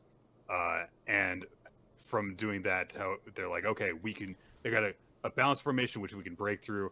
But then they run into a problem, which is that the slug, which was created by Yuba, it's this attacker with a stealth shield, starts disrupting their formation. It snuck in behind them and stuff. So then it becomes like a points race, and it ends up being a draw. Wakamura squad has a slight lead, but it's not enough at the end of it. But it's like, hey, that's still a good sign because, like, hey, we dealt with like a big thing we weren't expecting, and we still managed to tie. So yeah. It wasn't a loss. And Hughes kind of like keeps everyone like on track by kind of pointing this stuff out. He's like, hey, this is also a good sign. Like, if they've just got like a regular balanced formation, we won't lose, essentially. And we don't even see the fight with Kodera squad. They just like blow them up, and they get the easy win. And then they get into the third match, which is against Ninamiya's squad. And there's these like giant statues that they have, just these huge like trees and DNA formations that are as big as buildings. And so everyone's like, what are those? Are they like huge units powered by Amatori's Tryon? Are they like all worth 3,000 points? And so they're like, okay, well, Hughes' units won't be brought down easily, so let's do a bombing run and see how they react. But as they go in, like, there's these like boost units that come in that are disrupting all their other stuff. And when they start dropping bombs on the formations, they're just a couple hundred points things that are just like a bunch of armor, just giant distractions put up all around the field. And then they realize that there is a very heavy unit that is created by Chika, which is an attacker unit that's like 3,000 points, and it's moving around crazy fast, cutting through all their weaker stuff. Did you see its name? Yuma. The Yuma, that's so cute. She named him Because after it's her a Yuma. teammates. It's Because it's a Yuma, and aw. it's going in and going slicing stuff. I just thought that was very, very cute. So they have to try and recover from that, and they're trying to like, okay, what the hell is the point unit we're working with, and they're trying to figure it out. Ultimately, however, the Yuma and the bomber (parentheses Canadian) are basically the only things left standing, and so it's a draw in the end. Technically, they lose the match to Ninomiya by like sheer points, but it's not enough of a difference for it to count either way because of the threshold that needs to be surpassed. Yeah. They also do a little bit of like analysis afterwards, and they realize like, oh yeah, so every time that I brought down a behemoth, there were all these additional layers of armor that got destroyed, and the armor can be molded however the creator sees fit. And so someone realized like, oh yeah, one of the members that they have, or their Kagami, she does a lot of like clay sculpting stuff. She probably actually did all that. I think that's actually a very cute little detail to add about this character. Yeah. Like, oh, she sculpts these weird, sort of almost eldritch clay figures, and she just used that to be like, here's a giant distraction full of armor for you to Pay deal with. attention to this. Yeah. Wakamura is getting more and more confident in this. They go up against Kakizaki and they win that. They barely manage to beat OG Squad, which has chess pieces in it. And they're like, hey, yeah, we did it. Their operator's like, I was kind of like worried about what kind of zany critter that Eco would cook up. I guess we worried for nothing. So he turned his poop into a poop with a flower on it. He just opened the top of it, and it's like, no, it's a wild. I do love it as as the operator for the group to just be like, I'm glad he didn't do something stupid. And he really, in the last one, was like, oh my god, I need to do something to not make this stupid. So they're at a point now where they're 5 matches in. They've won 3. They've lost 0. They talk again about like action token economy and stuff, and it's like, just show, please. This chapter's going at such a better pace than the previous one. Just show. Stop explaining things. Then they get into the match with Kitazoe's squad, who have a bunch of what clearly look like clone sniper units. But we know from the previous conversation chapter that no, they're obviously not. But it takes them like 4 pages to realize this before they start like revealing that they're not actually like sniper units, because some of them are shooting explosives, some of them start slashing as attackers and stuff. And they're like, oh my god, they're not actually snipers. That's just a freaking construct sitting on its shoulder. It's so just that a one's fake, a shooter and a that one's fake a sniper rifle they added to most of them. Yeah. It's made out of armor and stuff, and so they've got to be like, okay, fucking fine. We've got this is not actually armor, and they get countered really, really hard from this. They fall behind like 3,000 points immediately, and Wakamura says, "All right, look, it's not over yet. We've got 2 turns left. Their entire strategy is countering enemy units who are lured in by the fake snipers. Now that we know that, we know we're just facing a balanced team, so." We could take advantage back with our bombers. Let's just go for a draw. And they start to shrink the point gap. The gap goes down to 2,000 points. But then eventually they're like, oh man, we're out of ammo. But Hughes just says, not an issue. We can pull this off. And they barely squeak under 2,000 points, which is the cutoff for it being a loss. So they draw instead. And so like, whoo, we didn't lose. Okay. Yeah. And that brings us to, everyone's like, hey, we did it. Good job. And then Wakamura says, I've got a good feeling on this. We can come out on top today. I just know we can. Match 7 versus Suicide Squad. And that's the end of the chapter. So This is an interesting way of going about this. We left off last chapter with like, oh, watch out for Suicide Squad, which of course is the one that Osamu is on. But instead of following them, as we've been following them primarily throughout this entire test, we followed Wakamura's squad instead to lead up to the match against them. So it'll be kind of a reveal between the 2 teams to watch, and all of the surprises are going to be on Osamu's team's end. So this was a test chapter where stuff happened, and it's better. Nice. It's better than some previous ones, maybe because there's less talking about designing things and just being like, here they are. Here are the action figures punching each other or whatever. I'm excited to see what Suwa Squad's going to do, what Osamu's big, eureka moment is. But I am also very, very tired of this arc. So we shall see. We also are going to start running low on time. So I'm going to jump us into Eden Zero. This is chapter 278, B-Cubers. The characters are like, wait, you know of a way to summon a chronophage? And we'll scream, bitches. yeah, the sister's like, yeah, there was something about Rebecca's ether having a property that attracts it. But Wise is like, yeah, but that was just because a chronophage was already nearby. And Hermit adds, no, to be more accurate, the chronophage is quote, attracted to to the ether of somebody who has traveled through time, which means that was just Rebecca, but now everyone in this group has traveled through time, so it could be pulled to all of them. So Laguna adds, but we don't know where the chronophage is. So the answer Hermit comes up with is, we'll want to use the most powerful network in the cosmos, B-Cube. It's been there since the beginning, Quinn. Yep. That force of nature that has been so important to the plot of this story. Yeah. Everyone's been waiting for the big B-Cuber payoff, and it's finally here. As Herman announced, we'll broadcast our ether through B-Cube? Sure. Clean's like, can we do that? And she's like, good question. Yep, that's the thing we can do. Don't worry about it.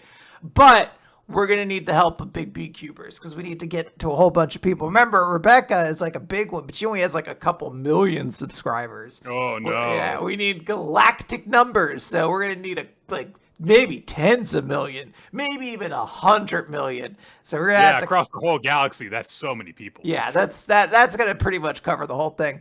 So they're like, all right, we're gonna contact Labilia and Couch Pro. Contact Labilia, who's in the middle of her stream, and she's just like, what? Someone's pinging me? I'm in the middle of a live stream. And Rebecca's like, it's me. And she's like, why would I care about helping you? And then she immediately gets the fucking I remember the alternate universe now fucking flashback, which is 2 pages about how she 3 pages about how she fucking tortured Rebecca and then eventually made up with her. And now she's crying. She's like, whatever you need, we are friends. So stupid. That relationship never got finished in its development. I feel cheated by that being the payoff to what happened in the past loop. And also, Couch Pro doesn't get one. She just pops up on the screen. And I remember too. Yeah, I just remembered too, actually. So they're like, we're going to get a bunch of beekeepers. So we see all the other beekeeper women from Gilst who were captured.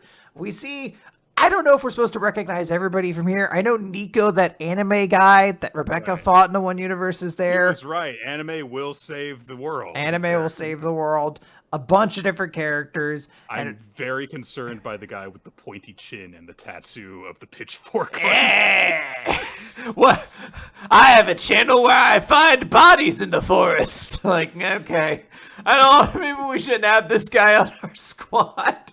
How much content do you have? So much. He's like, hey, you got to kind of work to find your content, if you know what I mean. You kill bodies and leave them out I kill bodies and leave them out in the forest for myself to find later.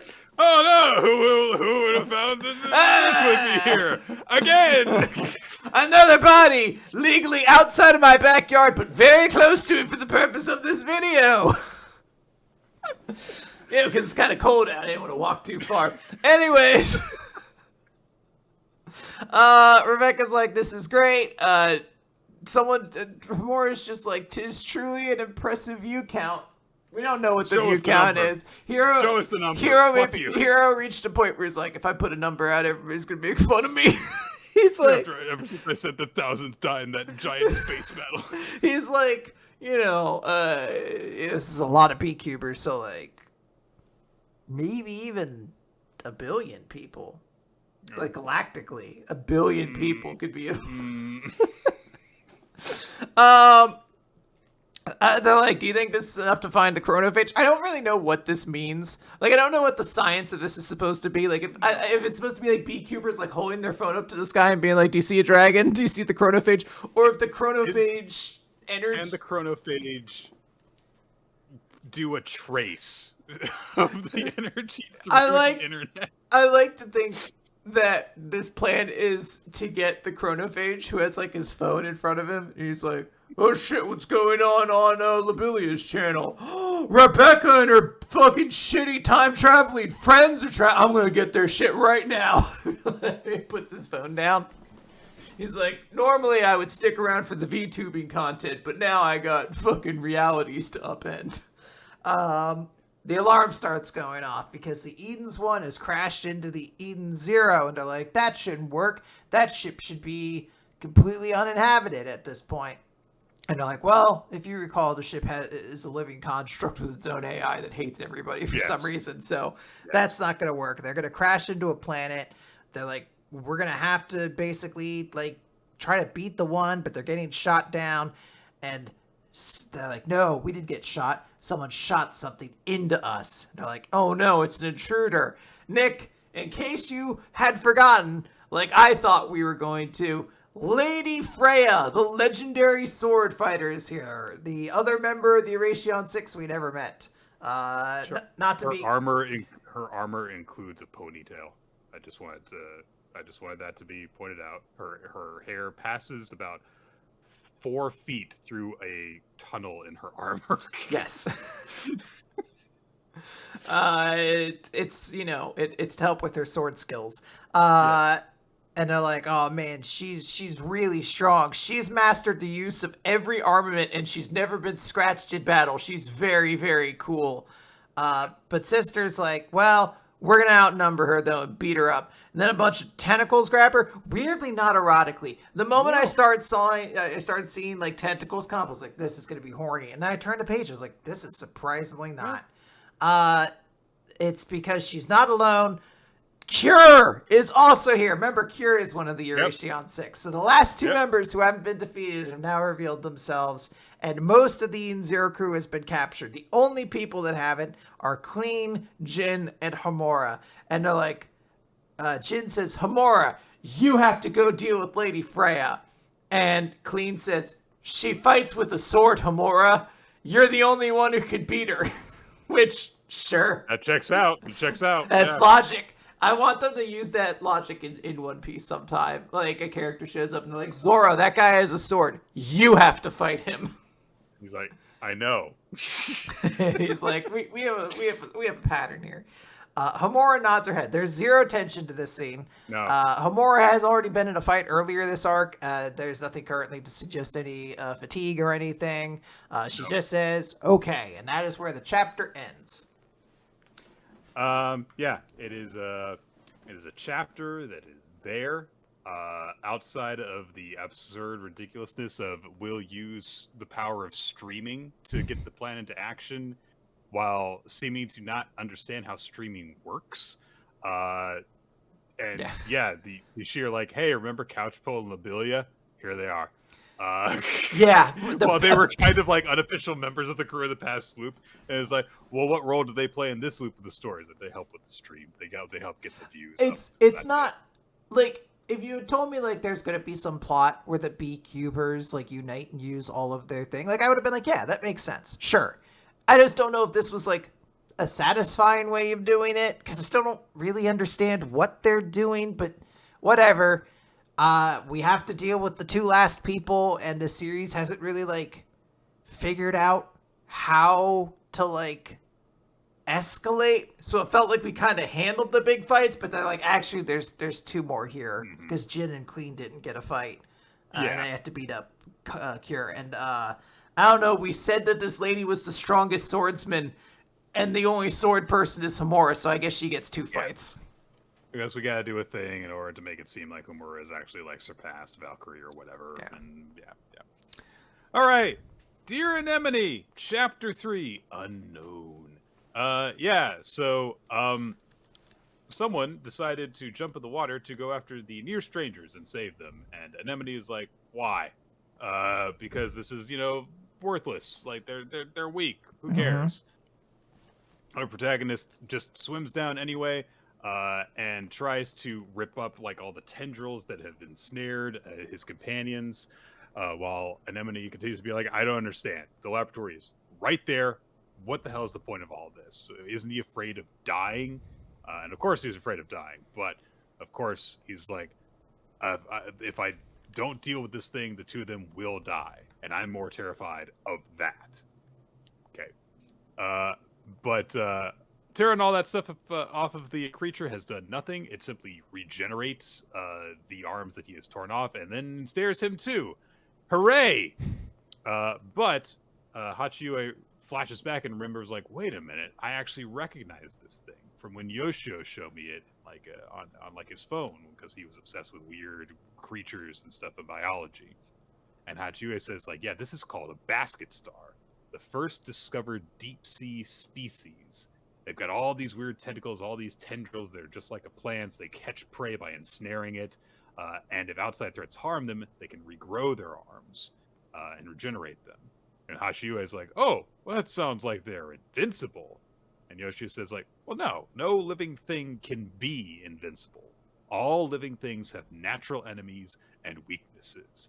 And I like that we have this is explained by, like, oh, mice and cats are natural enemies, and natural weaknesses. Hold that crocodile's mouth shut. Yeah.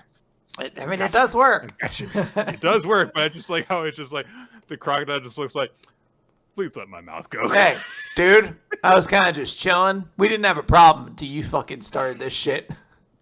Just like the very like dismissive but annoyed look on that thing's face. There better be a crocodile-based enemy in this manga, and they defeat him by grabbing his mouth and holding it closed. He's like, oh, dude. I mean, he can't talk, so he's just like, murr, murr, you do, murr. And they just hold his mouth closed the rest of the series. They're like, if we open his mouth, he's gonna fight us and we can't win. But if we just hold it closed the rest of the series, this dumb motherfucker can't do another thing. I don't know. We might not have to hold it shut for too long. So whoa.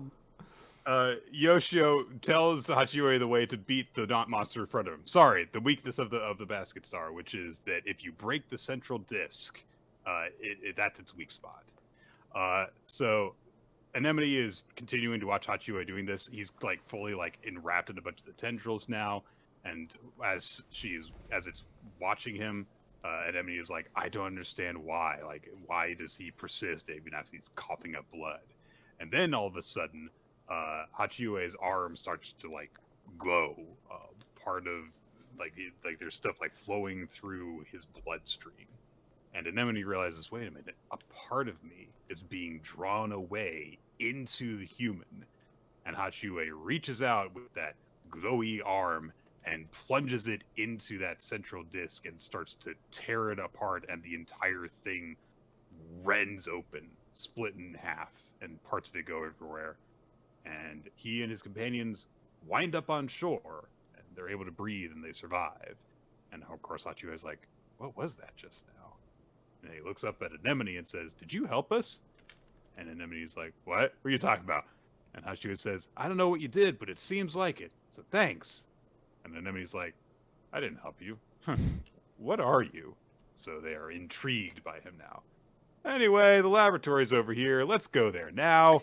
It's wild to me that this is our cast of protagonists. They had almost no discussion about what just happened. Like, nearly dying. Yeah, none. Whoever this one character is, I think it's supposed to be a female character, the one with like the two-tone hair. I don't think she has said a fucking thing that hasn't been like, map says go this way. Yeah. The laboratory has been trashed. It is completely collapsed in on itself. And of course, it makes sense because it was at the epicenter of the first blast. But they're like, well, what are we even supposed to find here? We can't even like get into this thing. But the male companion has found a hatch that leads into a basement. And so they descend down some steps. They come to a door, start to push the door open. But then Hachiue goes, huh? And some sort of like baboon sloth. It's furry it's creature. Monkey Peak, the sequel part 2, Nick. The second sequel, the squeakquel. It's attacking them. That's the end of the chapter. That's chapter 3. Done and dusted there, Quinn. What do we think about Dear Anemone? Should we keep reading this? I mean, the answer I think is no. Not to like, usually there's some kind of setup here, a long bit. I think it's clear for both of our vibes that we're just not super into this series. If you told me that, or I should say, if you told me, if it turns out that this series in like 20 chapters is like a huge hit and people are going crazy, it wouldn't shock me. But I'm just right now not understanding what is appealing about this series. I know people like the art. It's not necessarily my thing, but I get it. People dig it. But I'm somebody who definitely likes characters, and none of these characters are compelling to me. Literally, his other two companions are just like nerd boy and girl, which is just not a way to hook me into something. So I don't. They do just seem like bodies right now. Yeah. And I don't even necessarily mean like, oh, they'll add to the body count. I mean like they're there for there to be more people in danger who aren't just him currently. That could change, of course. There could be development that happens for them. But right now, it seems like it's very much just like, survival monster thing, and it's just kind of like getting that vibe across right now. And nothing has been particularly special about it thus far. Since we like established the premise, it feels like week by week this has gotten a little bit less interesting. I don't think that it's bad, but I don't think that there is anything about it yet that is really worth keeping up with and discussing week to week. So I think that we'll say goodbye to it, and hey, maybe if it turns out that it gets really good and sticks around, then we can come back to it, but some tells me that may not happen. Yeah. We'll see. All right. Greens. Chapter 13, Steady. Haku's not doing great. We get kind of just a brief overview of how his next two holes after, he got a 15 on the first one go. So he gets an 11 on the second one because he hit some balls out of bounds. On the next one, his ball bounces and goes in a water hazard. He only gets a 9 on that one. It's still not good, though. He is technically getting improving. A little bit better. It's like he's plus 11, then plus 6, then plus 5. Okay, he's not, getting par yet, but he's getting there. Yeah, he's getting to a point where he's gonna start reaching like a double bogey and shit like that, where you're like kind of almost close. Yeah. So Roland's like looking at the. I guess that's actually the plot of the chapter. That's Never the mind. plot of the chapter. Yeah, so Roland's like, "How are you doing?" And Huck and Huck is like, "Oh, this is just my first time." And then Roland's like, "Yeah, it's good attitude. Remember that." And Oga is watching this, and she kind of says more to herself than anything else, like, "Patience is key. Like you can't get impatient on this." And Toto is also like, "Hey, we're rivals in next week's match, so try to enjoy today to the fullest to make up for that." So it's like, hey, let's all have a good time here. Then we get to the next hole, and they're like, hey, this one's a par 3, so really good chance here. But it's like this is a downhill slope, which presents a weird challenge for them because it's not just a straight ahead shot. So Haku is looking between stuff, and he's trying to figure out like, okay, so my 9 iron will be between 140 and 150 yards, and the hole is 163 yards away. So I should, not overshoot.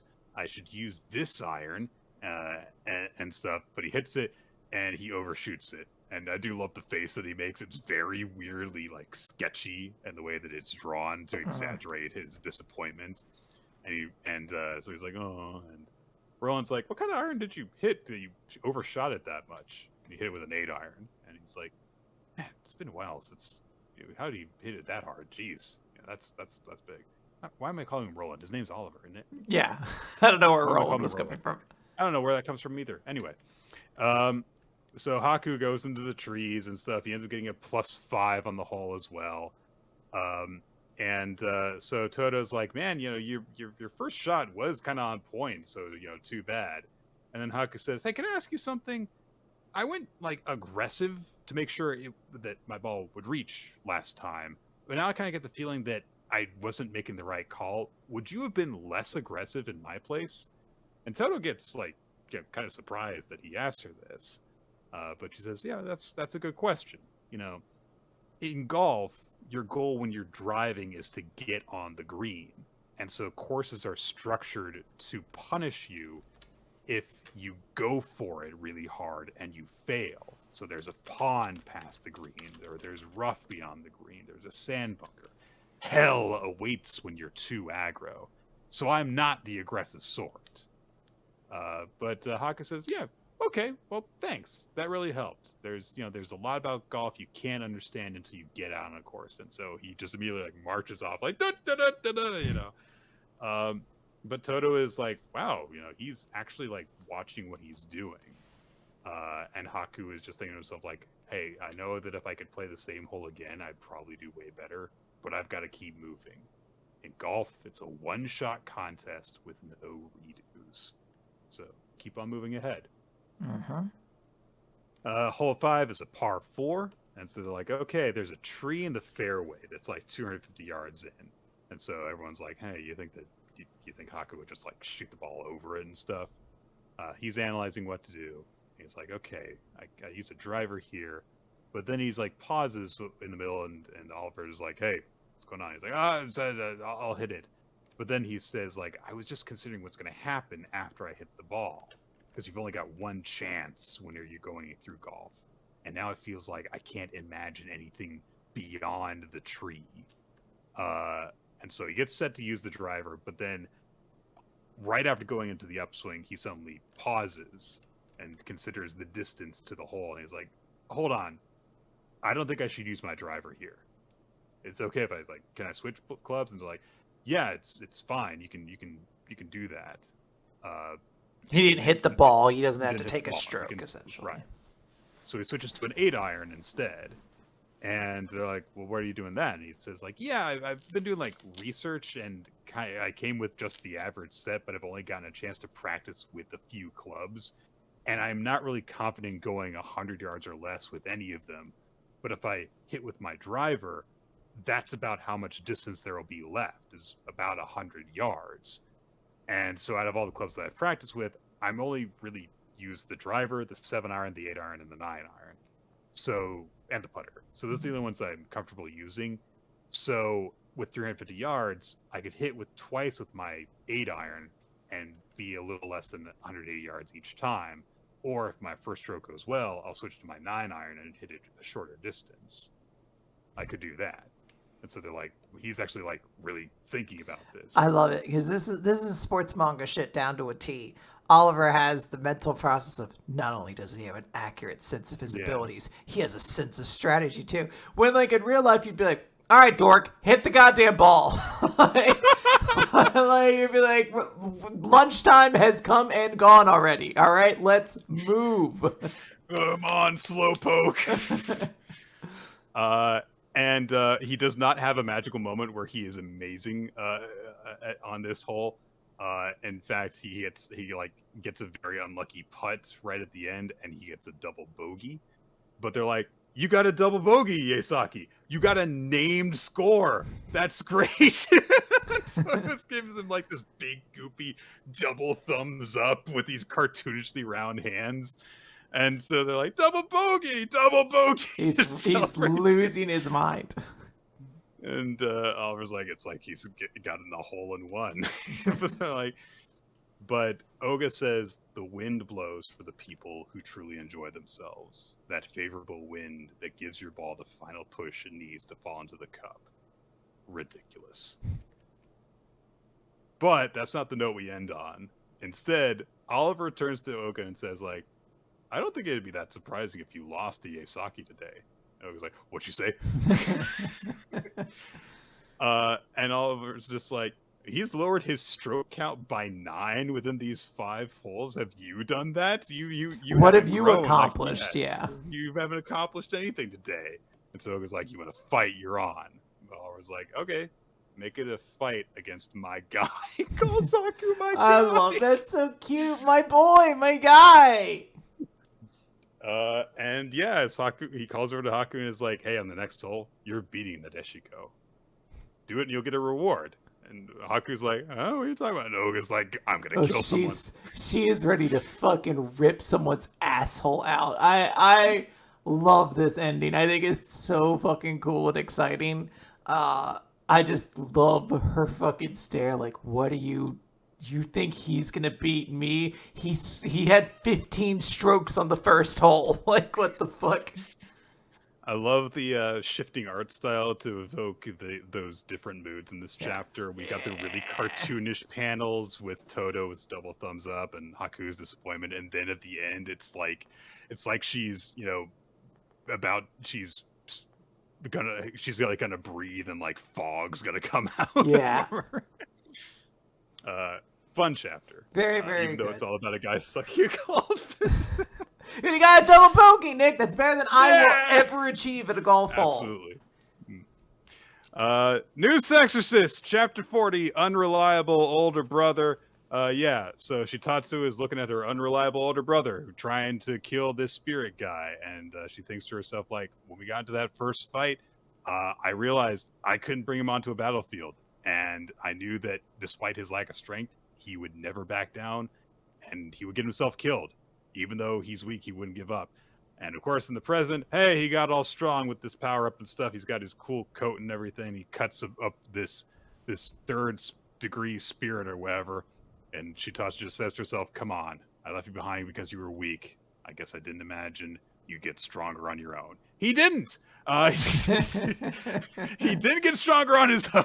No, he got so much stronger by his own, because he tries really hard. And then also he got a power-up that allows him to infinitely slash something forever. So yeah, they got revenge for their dad. Moving on. That's just like the fourth page of this. We got revenge for you, Dad. Anyway. We're all pooped. They have to keep on moving while in their soul gear because both of them have lost a limb. And I guess if they dismiss it, then that'll be bad. Until they get proper healing, I guess. They get some heads up about how Kirikatsu is doing well. He is basically single-handedly fighting and handling the three girls that were there before. And yeah, they show up and he's just fighting them all. And he's like, "All right, well, if you're done, give me a hand." And then Suo shows up, and she's like, "Use these healing Fuda talismans. They'll regrow your arms, I guess." They've got enough for each of the four of them, I guess. But she brings up, like, there is a really bad spirit here, and he is messing with something right now. And as soon as he's finished, he's going to kill us all. So we need to hide from him. And Gakuro says, "But where are we supposed to hide? There's a forest behind you, my dude. And you've got a spirit that cloaks your presence. Use your imagination." No, that'll never work. We should just die in a gutter like a dog. Gakuro, I told you to stop making speeches. You're really bad at motivating us. So much. Our entrails will litter the ground, and it's all we'll be left for. No one will know where our graves are, nor do we deserve it. And in dark, cold, lonely nights, people will hear my voice whining in the distance. Whoa! My dad! My dad! That sounds like a really whiny ghost is here. Sounds like there's a bitch in the area.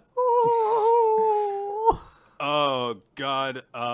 So Hyokatsu is fighting with them and stuff. A big blast of energy thing happens, but Shiroha switches places with a fucking crow, I guess. I don't even know. Remember her distinct ability to switch places with crows? I believe that was an ability of hers. She could, like, change places.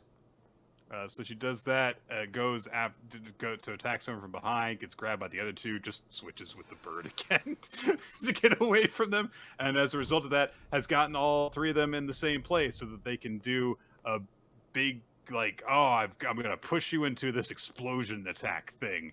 But as Kyokyo's preparing to do that, hey, the really bad spirit just shows up, and he's like standing on air in a way that has cracked the air. And he's upside down. And everyone just like stops fighting while this is happening. Like there is no indication that he has frozen them. They just aren't fighting anymore. And then after a page of him being around, then he goes halt. And then something presses in on Kyokatsu to stop him from moving. And he's like, it's not some sort of paralysis. Something invisible is holding me down. I guess I'm finished. Really reacts heavily to that moment and explodes into goop. And Shiroha goes, Kyokatsu. Yep.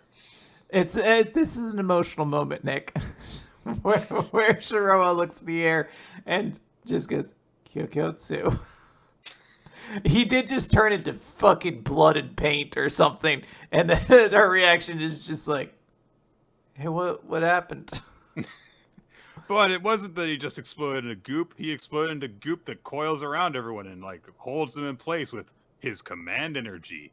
And so Spirit Guy's like, oh, well, the girls won't be able to move. But I, on the other hand, won't be held by the lights of, I'm here! And Gakuro is going to slash his sword.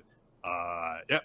And so he's going to attack. And I guess that there was a plan to do this, I guess, where Kyokatsu was like, I'm entrusting you with the rest. And Gakuro's like, okay! Yeah, well, it was well established, I think, that Kyokatsu, whatever the fuck that was, has telepathy of some sort, so he can communicate this plan to Gakuro, who he has not had the ability to discuss this with, or he just sensed his heart or some shit.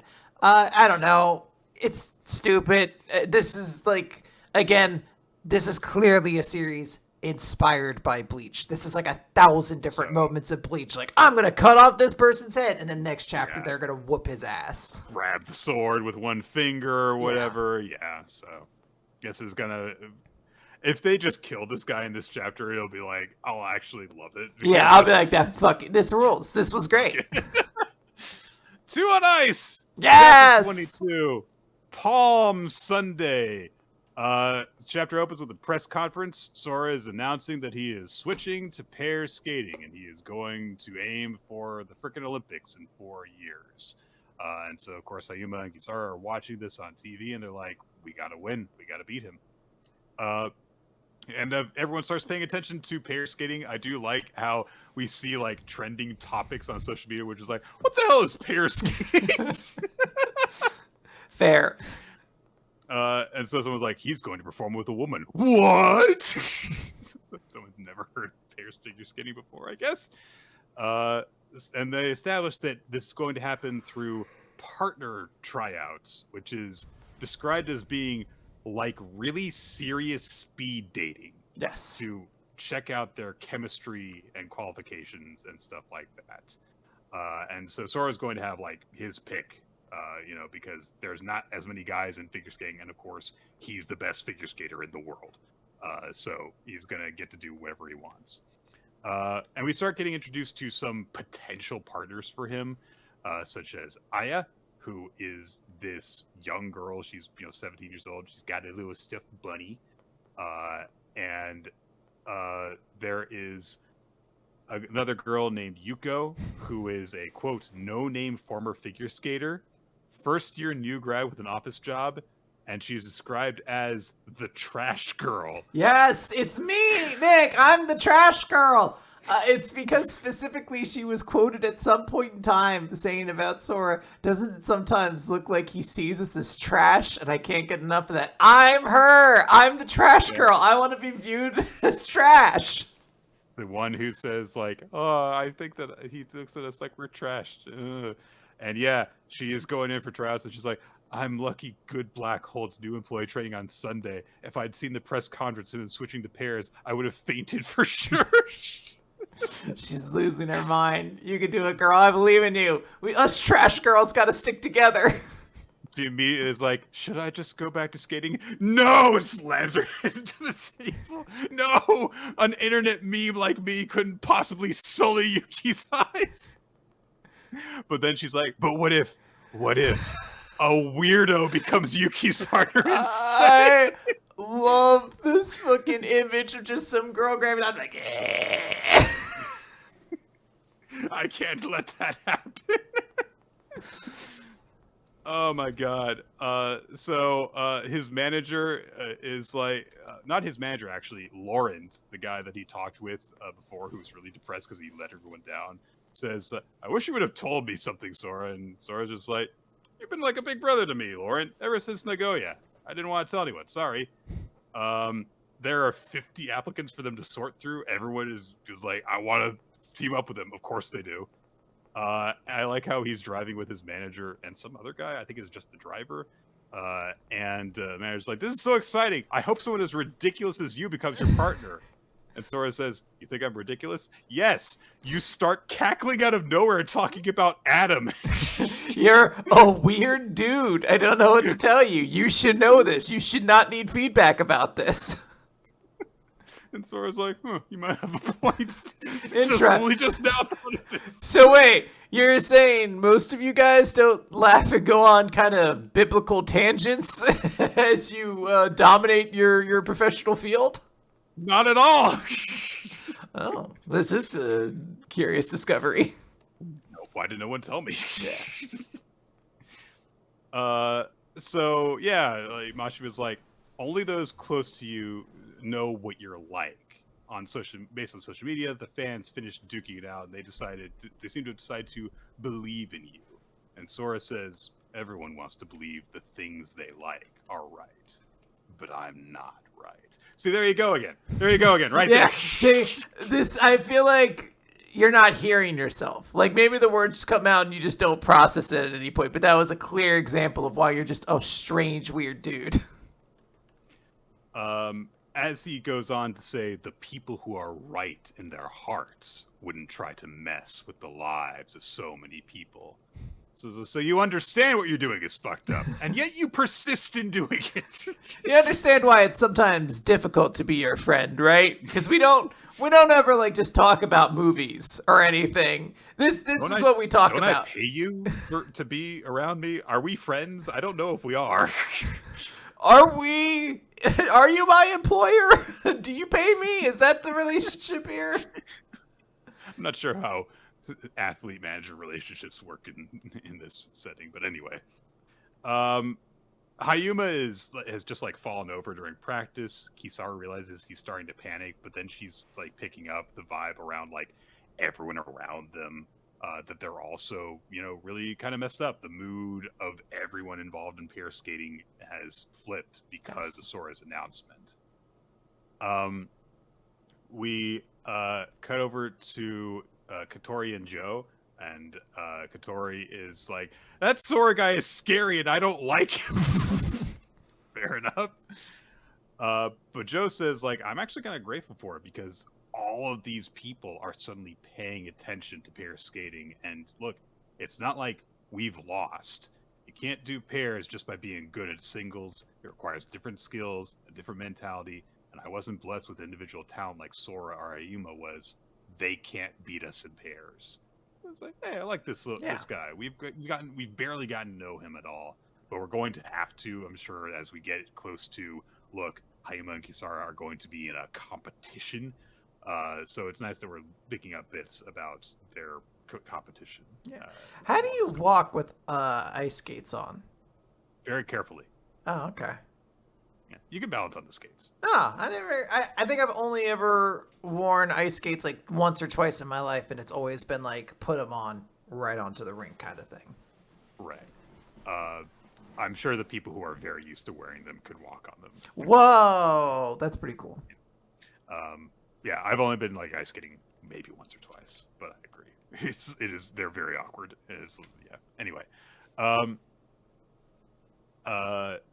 The Natsu twins are like, yeah, Sora is just drawing out everyone's attention. They're also talking on the phone with Sei. And Sei says, I'm frustrated too because he didn't talk to me about all this, so I have no idea what he's thinking.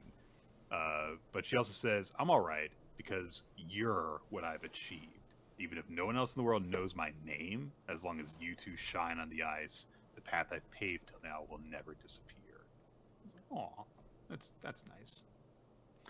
And she says, like, hey, instead of worrying about how I'm feeling, worry about each other. In the end, pairs is a sport about facing your partner. Mm-hmm. And that is exactly what Kisara goes to do in this moment. She goes to Hayuma and she starts to talk about Takayuki Sora with him. And we cut away for like the whole explanation we've seen before. She just explains it to him off screen. And Hayuma said, he said you should have been born a boy? Why would he say something so awful to you? Thank goodness someone said that to her. Yeah.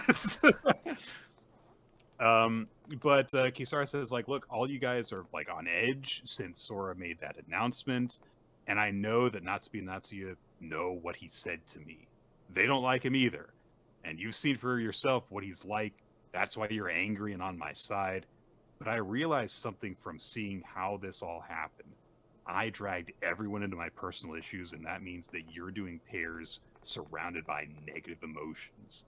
And since meeting you, I've remembered that it's fun to skate just to compete for the hell of it. I want to do triple axles with you instead of doing quads on my own.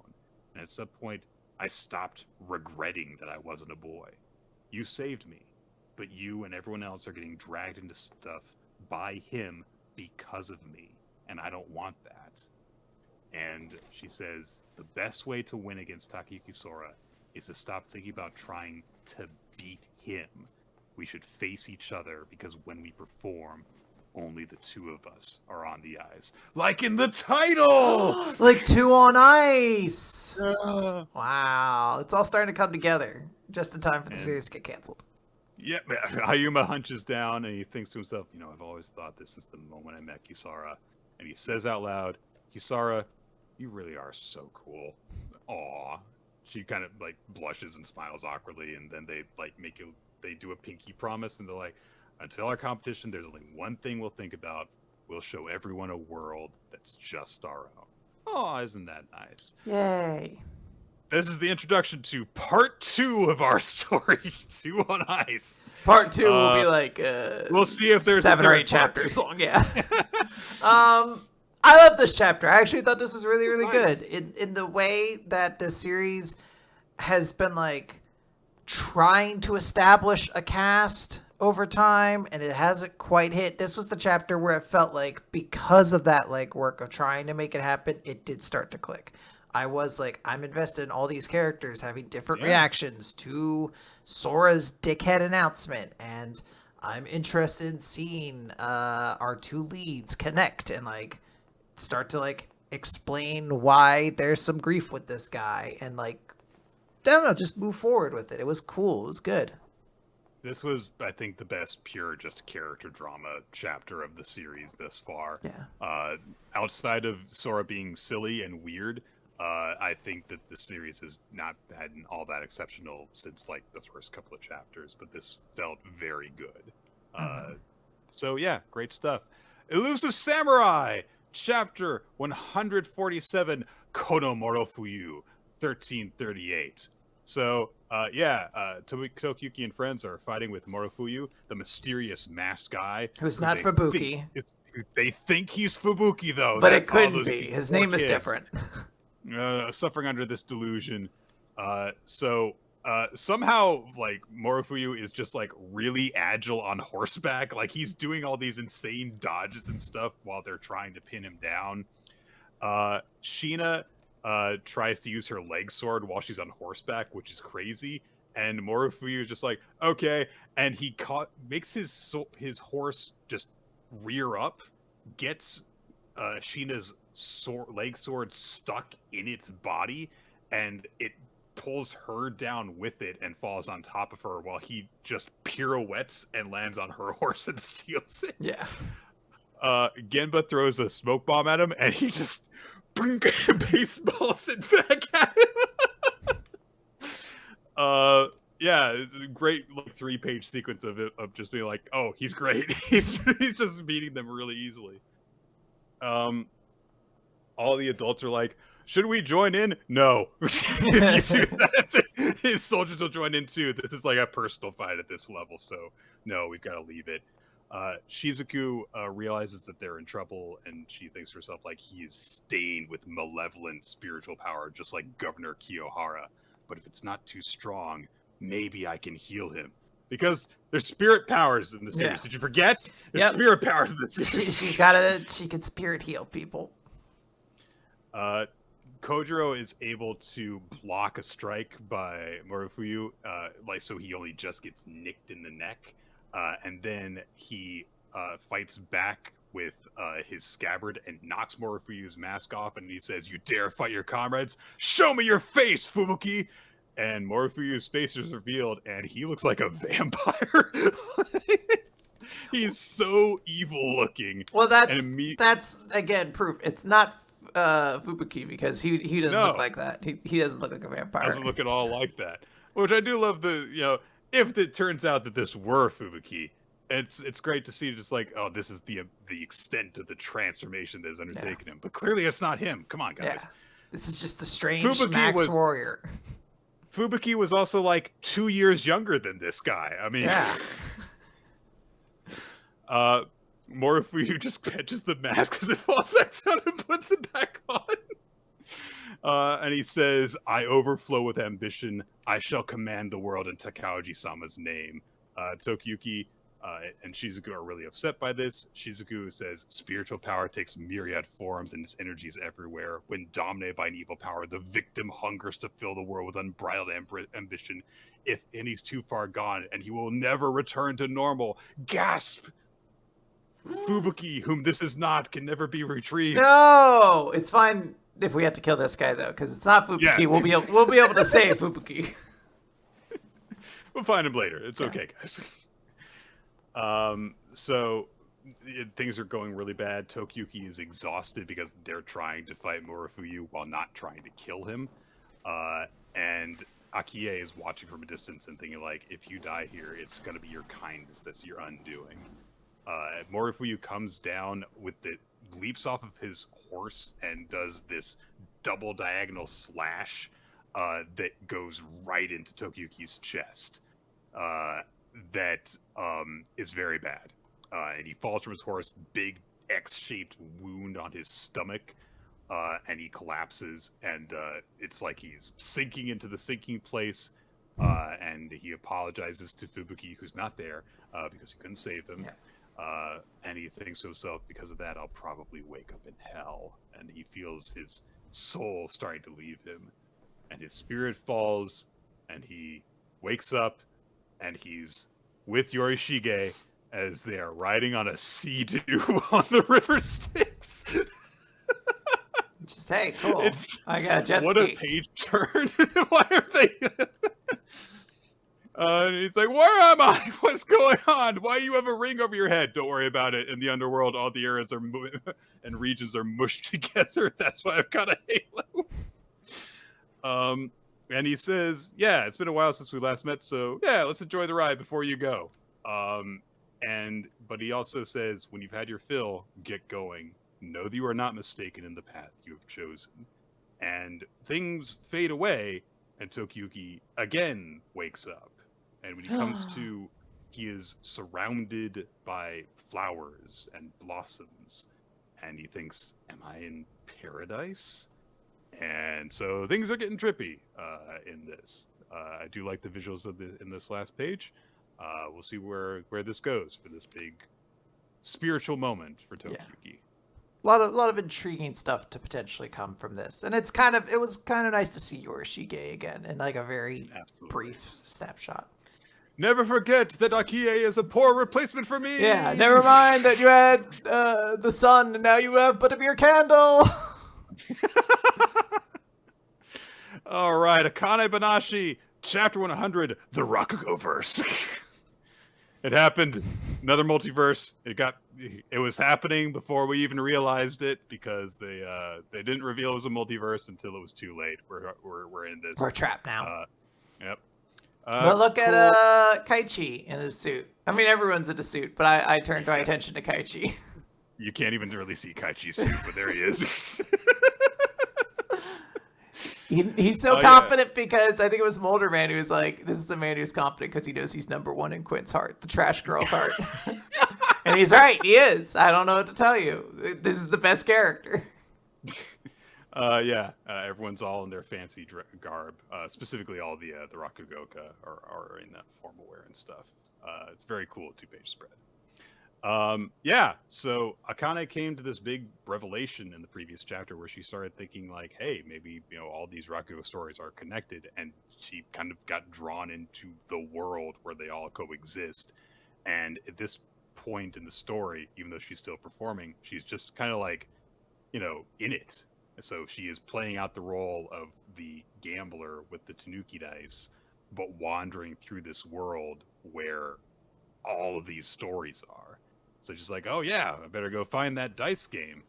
But she comes across someone who's like, oh, are you going to pay off that tab? And she's like, I know, I'll be able to pay you back and stuff. And she passes by people who are talking about manju and stuff like that. And then she gets into the gambling hall where this is going to happen. And she's like, oh, you don't have a bookie? All right, I'll be the bookmaker. Then place your bets with me, but you got to roll this die. And so one of the guys, takes the die. Is like, "Whoa, what's this? It's warm and twitching." And, just give it a roll. Come on. And they roll the die, and the Tanuki goes sliding along the ground. And they're like, "Oh, it won't roll." And Akane shouts at it, "Come on, roll!" And it's like, "See, yeah, it's fine. Give it another toss." But this time the die doesn't stop rolling as it goes by. So Akane shouts out, "Someone stop it!" And then she kind of realizes that, oh, she's on stage again, and she's thinking to herself like, what is this feeling? It's like I can see more than I usually do. So she tells the Tanuki like, hey, your tail's poking out, so the transformation's not complete. So the Tanuki's like, okay, I'll transform again, but it turns into a manju. And one of the guys that's there for the gambling is like, oh, I've always been terrified of manju. And I was like, wait a minute, that's another story. Scared of manju. So, she's like, oh, come on, transform again. And it turns into a huge thing of money. And Asuka realizes like, wait, she just kind of like referenced Tanuki money instead. And Akane realized like, I've always just been doing Rakugo based on how to just to fit within the lines. But now the world's expanded and I've got all this room to play. I can do anything. Here in this Rakugo zoo. No, that's just animals. Rakugo land. No, in the Rakugo verse, anything is possible. And it's like she's overseeing the entire world in this moment. Chocho thinks that this is like great because it's like, oh man, she's just going for it, just charting her own path. But Asuka is getting a little bit worried because it's like, I mean, she seems like she's kind of gotten off the path at this point. And Chocho's like, hey, the crowd's loving it. They're loving all these improvisations and stuff. And if you're gonna have fun with it, you might as well go all the way.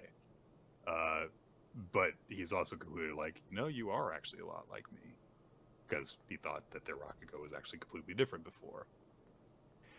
And Asuka does, admit to himself, like, I mean, she is doing great, but this is like a really risky situation for her to be getting this extreme.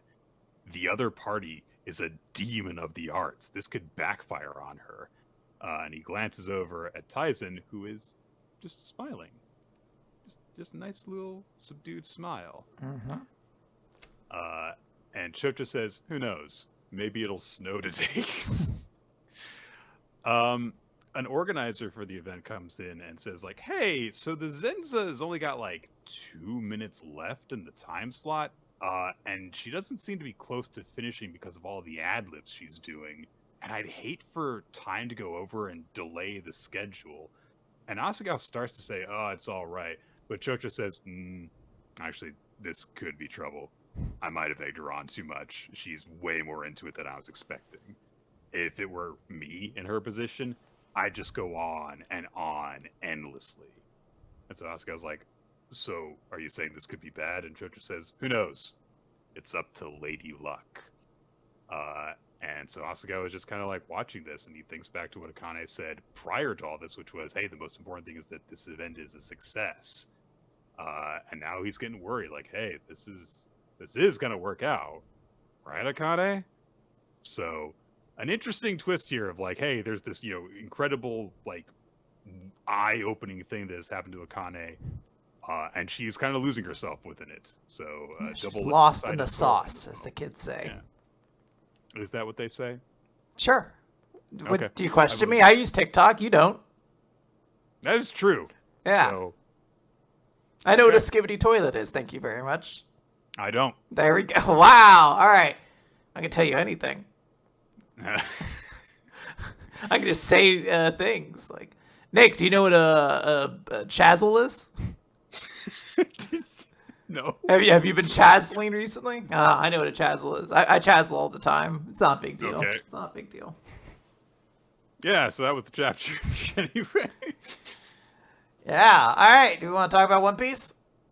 Oh my god, that's terrifying. All right. What? So, Skibbity toilet? Yeah, it's terrifying. Well, just in case you were curious if Gmod was still out and about. Apparently. This is One Piece, chapter 1109. Interception! Yay! Also, Interception! we have a limited cover series again, focusing on some of the ramifications of Wano. I don't see any dolphins here, though, so if you were looking for the long-term payoff, that was, I think, our last shot. That was the last chance, really, yeah. Well, what are you going to do? So last time, a dead man switch had been thrown, and a video that Vegapunk had recorded a while ago started running. And now it is actively running, and we can see a conversation is occurring between Vegapunk and some of his satellites.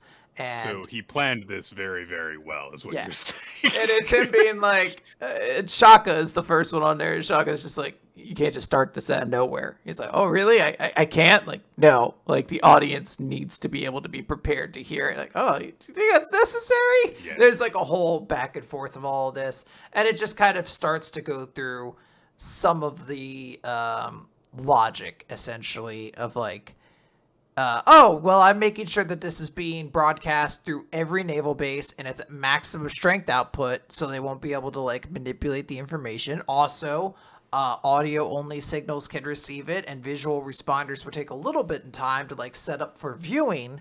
So we should give everyone a little bit of time. There's the original suggestion of an hour, but eventually they work it down to 10 minutes. And there's a shot of Jay Garcia Saturn, who again doesn't seem to have any human-like identity in his face. It's very monstrous, but we can see that there is a thought in his head. He's like, what are you about to tell the world, Vegapunk? Yeah, so he's not gone completely berserk. Yes. So 10 minutes is the time limit, and then he's going to give everybody time to set up their stuff, and then he'll tell the world. But that provides an opportunity. We cut over to Sacred Marajo, and we find out Saint Saturn can communicate with the rest of the Elder Stars, just mentally. He has that ability. Seems like it, yeah. Because the other Elder Stars are like, what is going on? What happened with Vegapunk? And Saturn is like, look, like Borsellino killed him. He should be dead now. I saw it. And they're like, so this is something he set up in the likelihood of his death. And if we can find the source of this transmission, which is almost certainly going to be in the Labosphere, we can shut it down.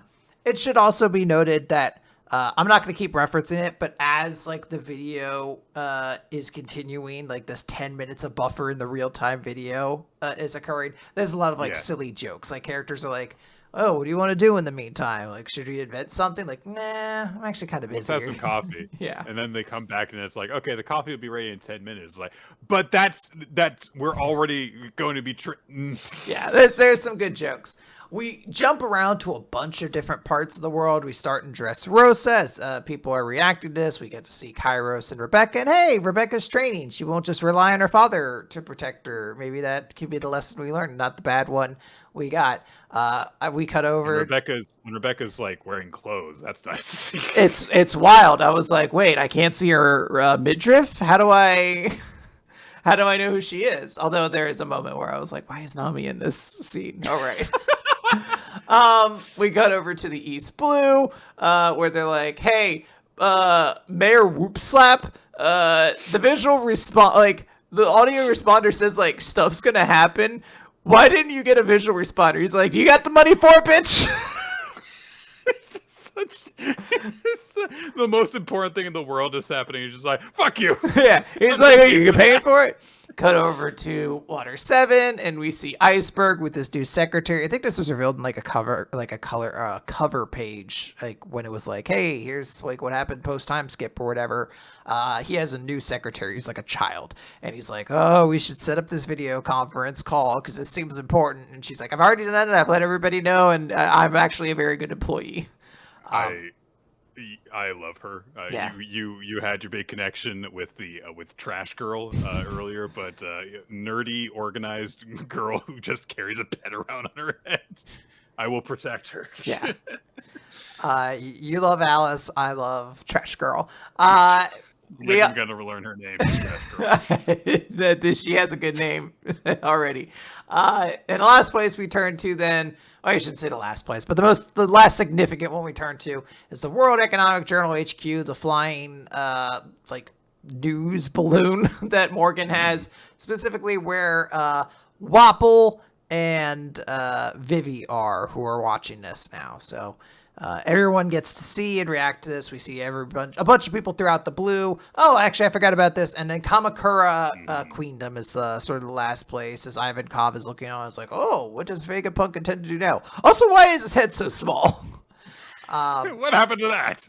But we are reminded of a conversation that Shaka had way back, probably like a year ago, to a mysterious person about how they suspected their death was going to be imminent. And we get confirmation. It was suspected before, but we get confirmation. It's Dragon. Luffy basically is taunting them.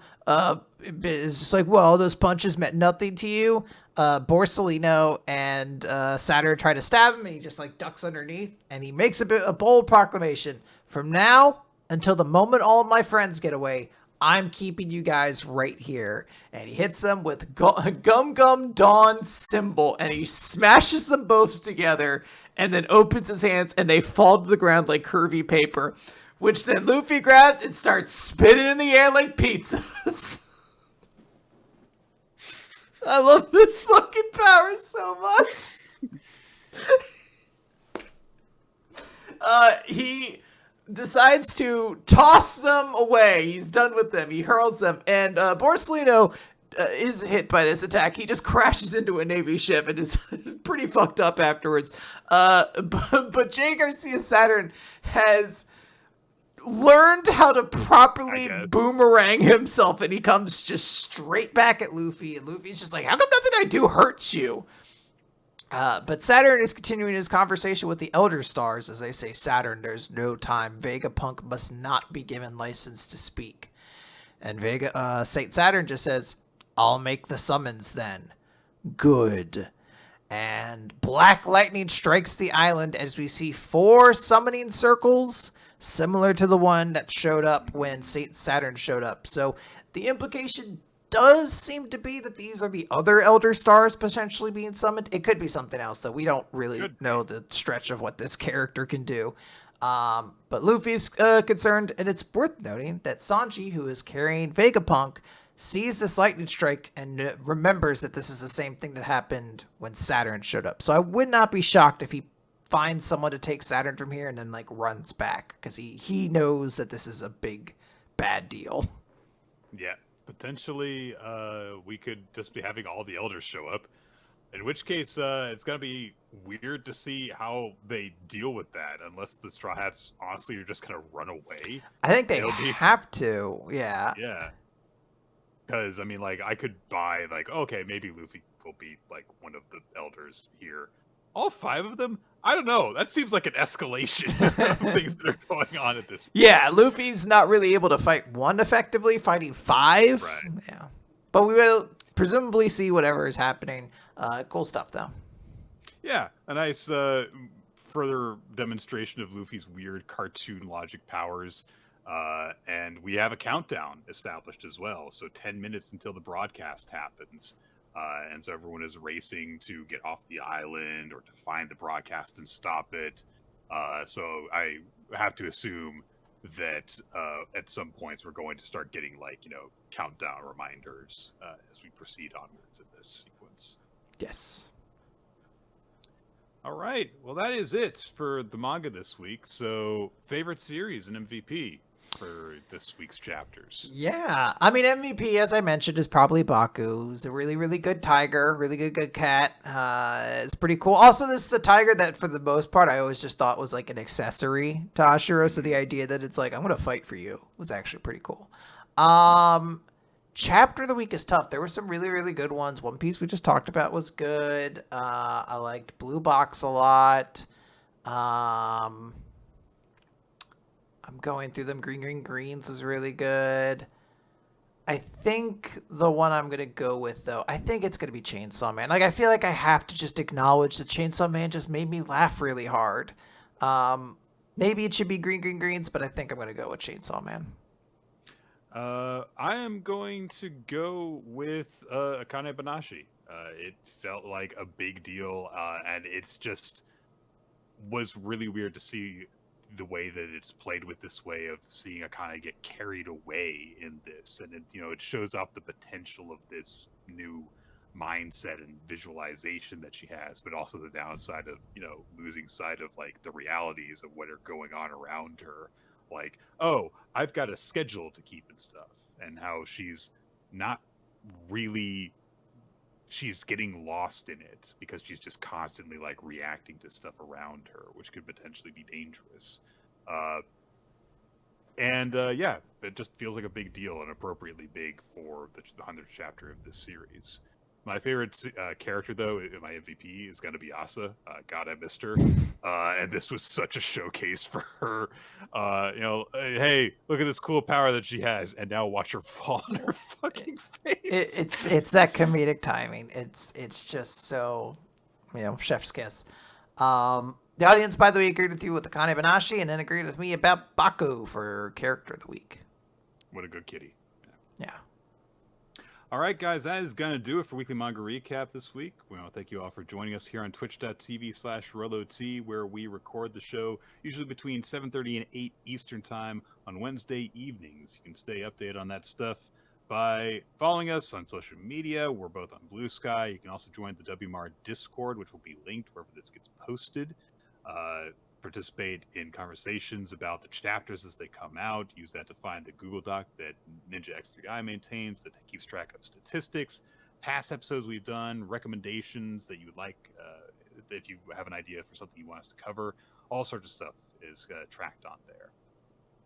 We have past episodes in MP3 format or whatever audio format we use on weeklymangarecap.podbean.com, as well as on Spotify and iTunes and other podcast feed type places. Video versions are posted over on youtube.com/weeklymangarecap. The opening sequence for the video version is done by Malajek Stilitz and Winsley Del Cheddar. We occasionally also have thumbnails done by Steve Man, whose artwork you can check out in all sorts of places by just searching for Steve Man art. You can also support us on Patreon, patreon.com/weeklymangarecap, where we do bonus episodes, which get posted usually once per month. Yes. And we did a recording of that recently where we did a weird tier list of good and bad dads and moms. Yeah. We ranked our the long-standing issue. Who's the worst manga parent? Is there a parent worse than Sho Tucker? That's the question you have to ask. The answer may surprise you. There was discourse about this in our Discord, though. There were people being like, I don't know if he's that bad. I'm like, I don't really know what you have to do worse. So that's gonna be it for Weekly Manga Recap, guys. We'll be back next time, same manga place and channel and time and stuff. Yeah. Next time, maybe there'll be a dolphin. We can only hope. We can only pray.